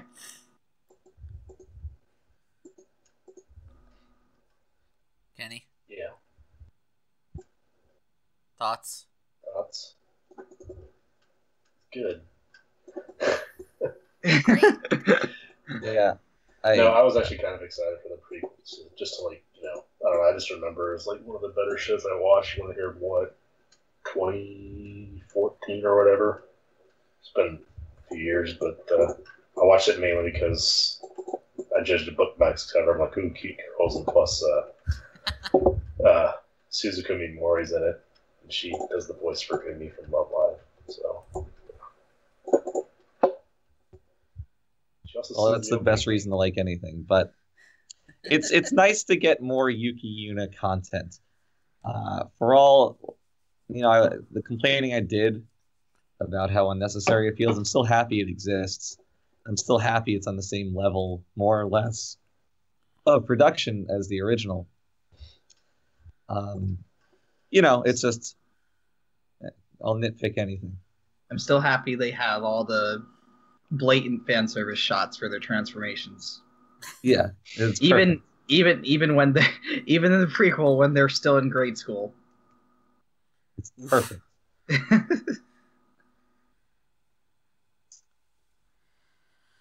All right, Kenny. Yeah. I know your best buddy Frank isn't here, but do you want to say a bit about Love Live? I don't want it. He's not here. That was the whole point I actually got on here tonight. To talk about Love Live with Frank? Yeah. Well, that's sad. Thoughts, That's sad that Frank abandoned. Well, so I asked you a bit earlier about this, but like you gave this a lower score than the first season of Love Live Sunshine Generation. So I'm just curious. Quit calling it that. I'm just curious to hear in what ways this was maybe not as good as the first season. Did it just have not a great ending, or what's going on? Well, the ending was kind of, I don't know. It seemed like it was like really drawn out, in my opinion. Like, where it picks off from the first season, like they turn that 0 votes into 1 or whatever, and then they actually qualify for Love Live. The rivals fuck up during the regionals, and they aren't able to move forward, and then it all just pretty much is about them saying goodbye to their school because it's inevitably going to close down. They have this party and all this stuff, but it keeps just lingering them, just like this sad story about, they're all going their separate ways, or the seniors are all going their separate ways, and they just keep crying about how they don't want to leave, the place where the school where they grew up and all that stuff. So and then at the very end, it just basically ends. There's really no epilogue or really any hint of I guess the epilogue is going to be the movie now, right? Pretty much. It makes, obviously, it's such a huge, Love Live is so huge, it's going to get a movie. But I don't know what else they could do, because it's they almost use this. They basically use the same ideas as the first season and stuff like that. But well, in the original series, they won the Love Live competition, right? Yeah. When did that happen? That happens in episode 12. They actually perform at the Love Live competition. At that the song after they perform the song, the episode is over. And then when the first couple seconds, it just becomes apparent that they did win, because it has the Love Live flag on the beach where they started the whole thing. But the Sunshines did not win? They did win. They did win. They did. They won the Sun Bowl? So then why is their school shutting down? Because they couldn't get more people to enroll. The enrollment was so far gone, they couldn't get any more students in, so they had to close it. I was gonna say, if they didn't win, I think that would have been maybe an interesting way to go with it. The way they're using Love Live, and they're performing in all these performing all these songs and everything to try to gain popularity, that hopefully they came from that school, let's join it, that sort of thing. But they hold an open house and everything like that, but they just don't get the number of enrollments necessary to keep the school open, so they just eventually close. And the funny thing, basically they can't repeat the success of the original ones. No, not really. It just fell short. I guess that's a meta commentary on life, huh? Okay, Steve. Whatever. Listen, I'm trying to bond with you here, Kenny, over a show I have not watched. I know, that's why it's so hard to do this by myself, because I need my buddy here. I know. But Frank should have been here. It's all his fault. It's always his fault. Yeah. Wow. Thanks, Frank. Appreciate it. Frank, you're my friend. Yeah. Love you, buddy.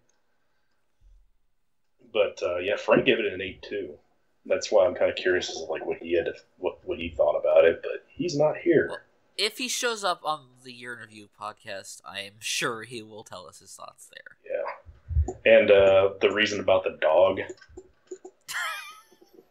Yes. you're led to believe, and Frank can correct me if I'm wrong on this, or anybody, but you're led to believe that the dog is actually male throughout the entire, 2 seasons of the show. Ends up being a girl because it shows that it had puppies in the last episode. Why is this a plot point? I don't know. Even Rico, one of the girls, is just like, I'm surprised it was actually a girl.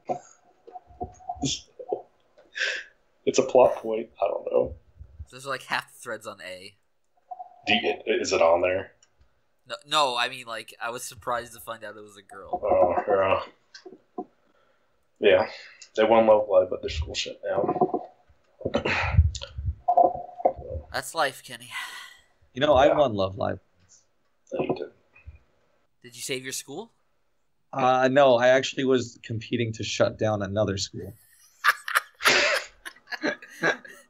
Winning anything out of spite is the best way to win. Do you have any questions about the ship, Steve? What ship? Did ship Love Live? Whichever one. I don't know. Did any girls kiss in this ship? No, they didn't. Well, now I know But why I'm Frank sure only gave it an 8. That's probably...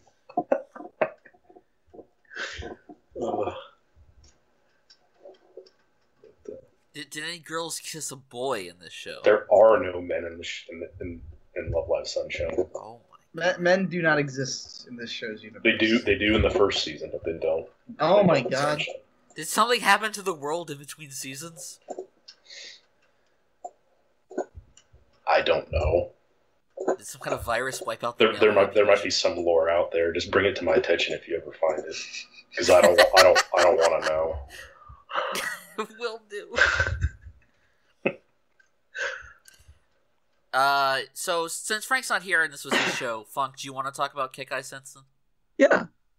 So Kekai Sensen season 2, Beyond the Boundary, was, I believe, handled by a different studio or different director, maybe, or something. I don't believe it was the entirely same staff as the first one.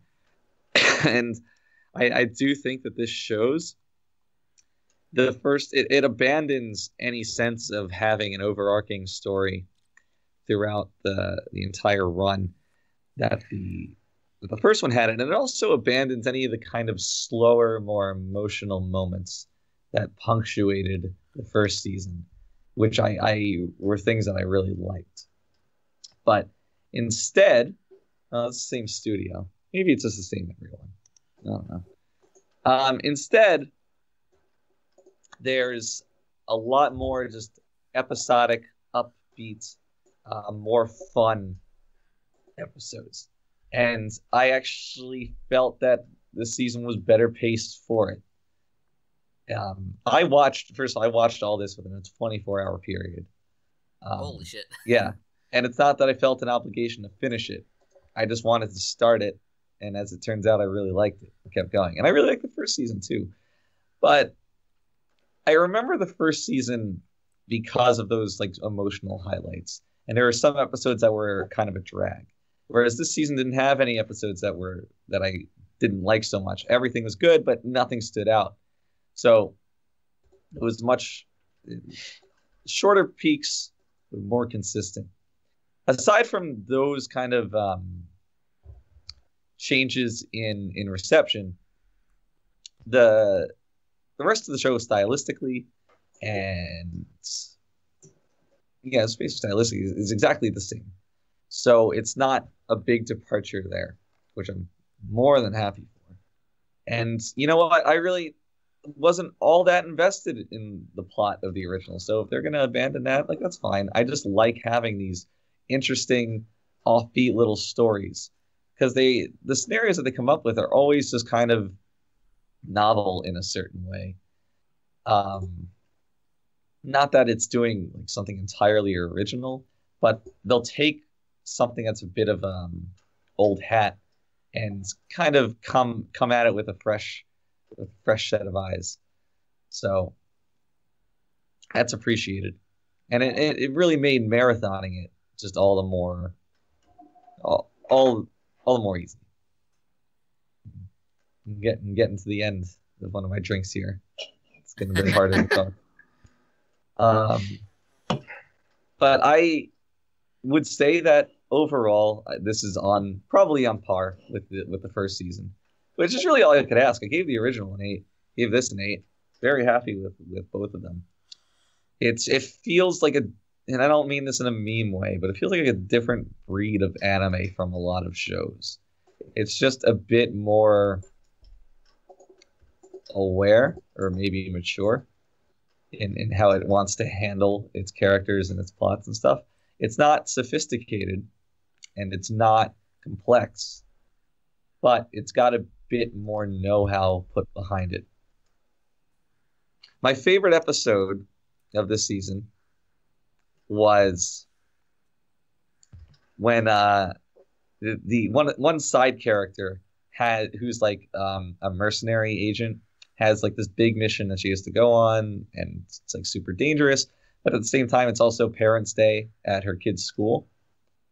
So what she ends up doing is attending Parents' Day while just having a bunch of like remote controlled sentries and drones just under her command, like in her sunglasses or in a briefcase or a laptop or something. And it's very funny. It's great. And it felt like the kind of story that I just wouldn't have an opportunity to see in a lot of shows, because it has no problems doing it as a small one-off with a character you don't see very much. It doesn't have any reverence for it, so it can just go full ridiculous when it wants to, and also dial it back when it wants to. And it's just creative in how they handle it. How the villain of theirs is in that episode is doing very much the same thing. It's just like this vampire who, instead of being a vampire at the place that the mercenaries are storming, just has like this mechanized suit of armor he's controlling remotely. And he's also at his kid's Parents' Day. And it's not because he's like trying to kill the children. It's just because his daughter really wanted him to be there. And it's just well done, which is how I would have to describe Kekai Sensen as a whole throughout these 2 seasons. Just incredibly well done. So good job. Well done. And I guess finally, Matt, are you watching Sangatsu? Yeah. Okay, do you want to talk about this then? Sure. So Sangatsu no Lion Season 2 pretty much just continues directly from where the original season leaves off, which is Ray is continuing. That is his name, right? Funk? I forget. Ray. I think so. I'm bringing up the mail page right now. Yes, Ray Kiriyama. Okay. It continues from the first season. So if you don't know what the show is, it's basically a show about an 18-year-old kid who is a professional shogi player, and he's so good at shogi that he doesn't like. He basically, I guess, dropped out of school, or at least just stopped going to school, and to just go full-time professional shogi. But the thing is, he's kind of like just in the first season, he's kind of introduced as just kind of like a sad sack of shit. He's very clearly has like depression going on, and he's very lonely and just unhappy with his life. And it's basically just all about him meeting this family of sisters who kind of all help kind of bring him back, like kind of bring more life into him, I guess. And it's just all about the show is just about his hardships and just going through life. Like, this is like this series is probably the most like actual slice of life show anime you'll ever find, where it is actually more of a slice of life show that's realistic and not like moe shit, like what most slice of life shows are. This is like, it's got its mix of comedy, it's got its mix of bad things happening and drama, but it's all presented in a very realistic way. And the first season did that very well. The second season continues doing that actually excellently, I would say. The main story of the season thus far has been kind of Ray growing as a character. Like, Ray has grown as a character significantly, but this season he grows even more because he starts becoming a lot more headstrong and less passive. He was very passive in the first season, but a series of events happen specifically to one of the sisters, Hinata.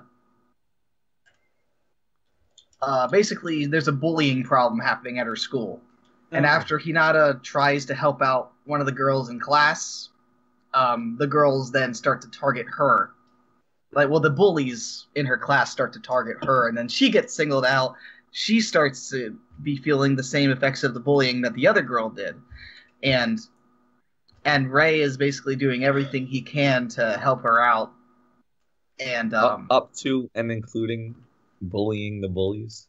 No, there is one part which is pretty awesome where he straight up is the only thing, he says something, he thinks something to himself the only thing I could think of now is ripping those girls limb from limb, something like that. And it's yes, perfect.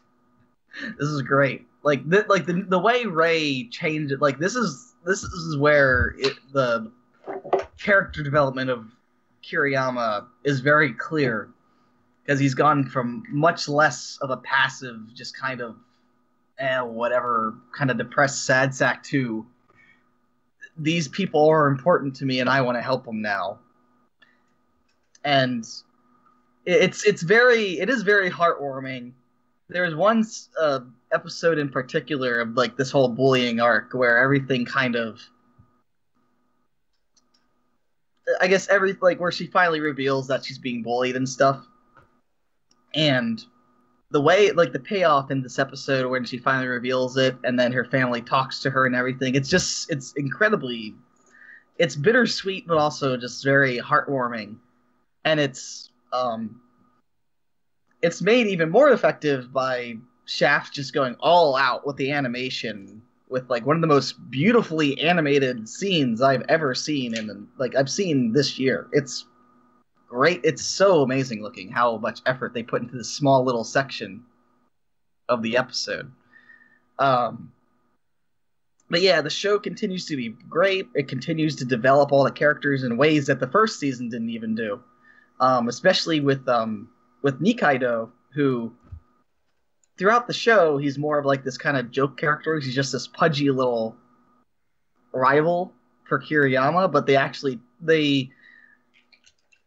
there's always something about him in the first season that was kind of off. They mentioned that how he has a sickness and that he has to go to the hospital often. Well, that really comes to a big dramatic point in this season, where it's revealed that he's actually a very tragic character. And it all, the way the second season of the show develops everything, it just takes everything that made the first season great and just makes it even better. It's hard to talk about anything without just straight up spoiling stuff, and I really don't want to do that since Funk's only watched the first episode. But this, there's a reason why this, second seasons tend to always be higher scored than first seasons, just because obviously the only people who are going to be continuing to watch a second season are the people who like the first season. Score is obviously going to be a little bit higher.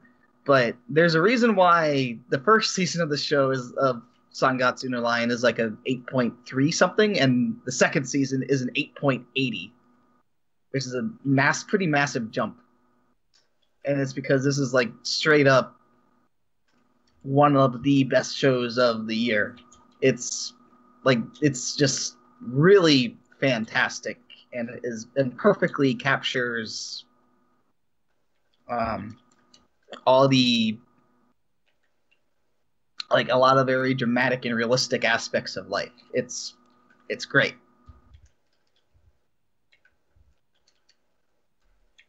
Nice. it's hard to really, like I said, it's hard to really get more into this without just straight up spoiling shit. But and it's also halfway done. It is also halfway done, so there's not really much to talk about.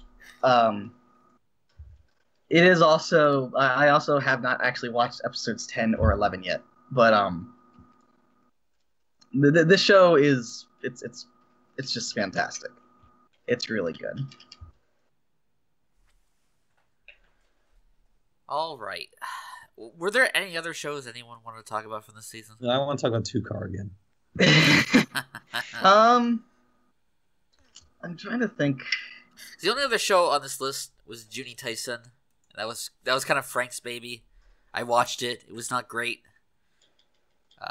But I was not really invested in it either. No.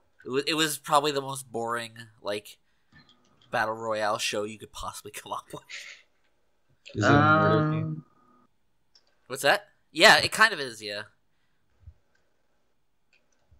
Yeah, I don't know. Oh, we could no always Hoseki talk no- about. There was Hoseki no Kuni, but I think I'm the only one that watched that. Other than Frank, Steve, yeah. Steve, tell me about Love is Like a Cocktail. Oh, yeah! I mean, like, there's so little to discuss about this show, but it is cute.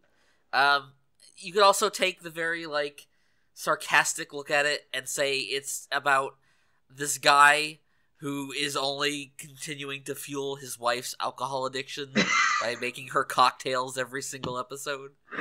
Oh my god.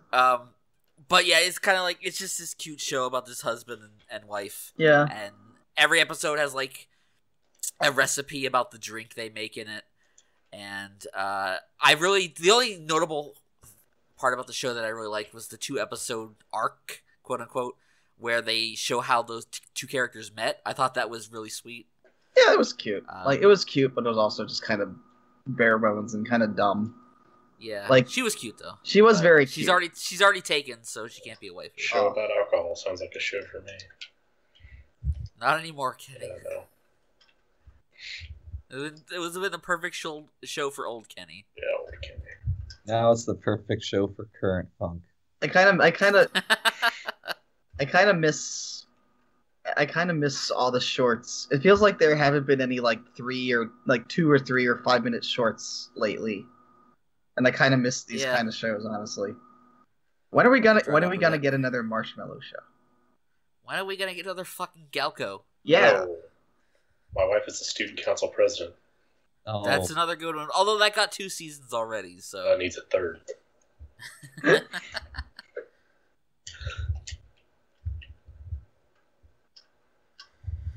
All right, well, I guess if that's it, that'll wrap up the fall season podcast.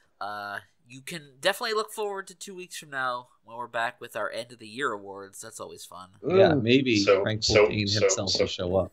Can we revisit the Love Life thing? Frank's here. Oh, yeah, he'll absolutely. You guys have it can on have some your list. top 9 Love Lives of the year list. Okay. Every fucking year, it's like, Kenny, what are your favorite characters of the year? And you just list all the Love Live characters. Even the dog. Now, did any of the characters get blacked by the dog? Get what? Blacked. Woofed. I can't hear what you're saying. What? Woofed. Barked. Nodded.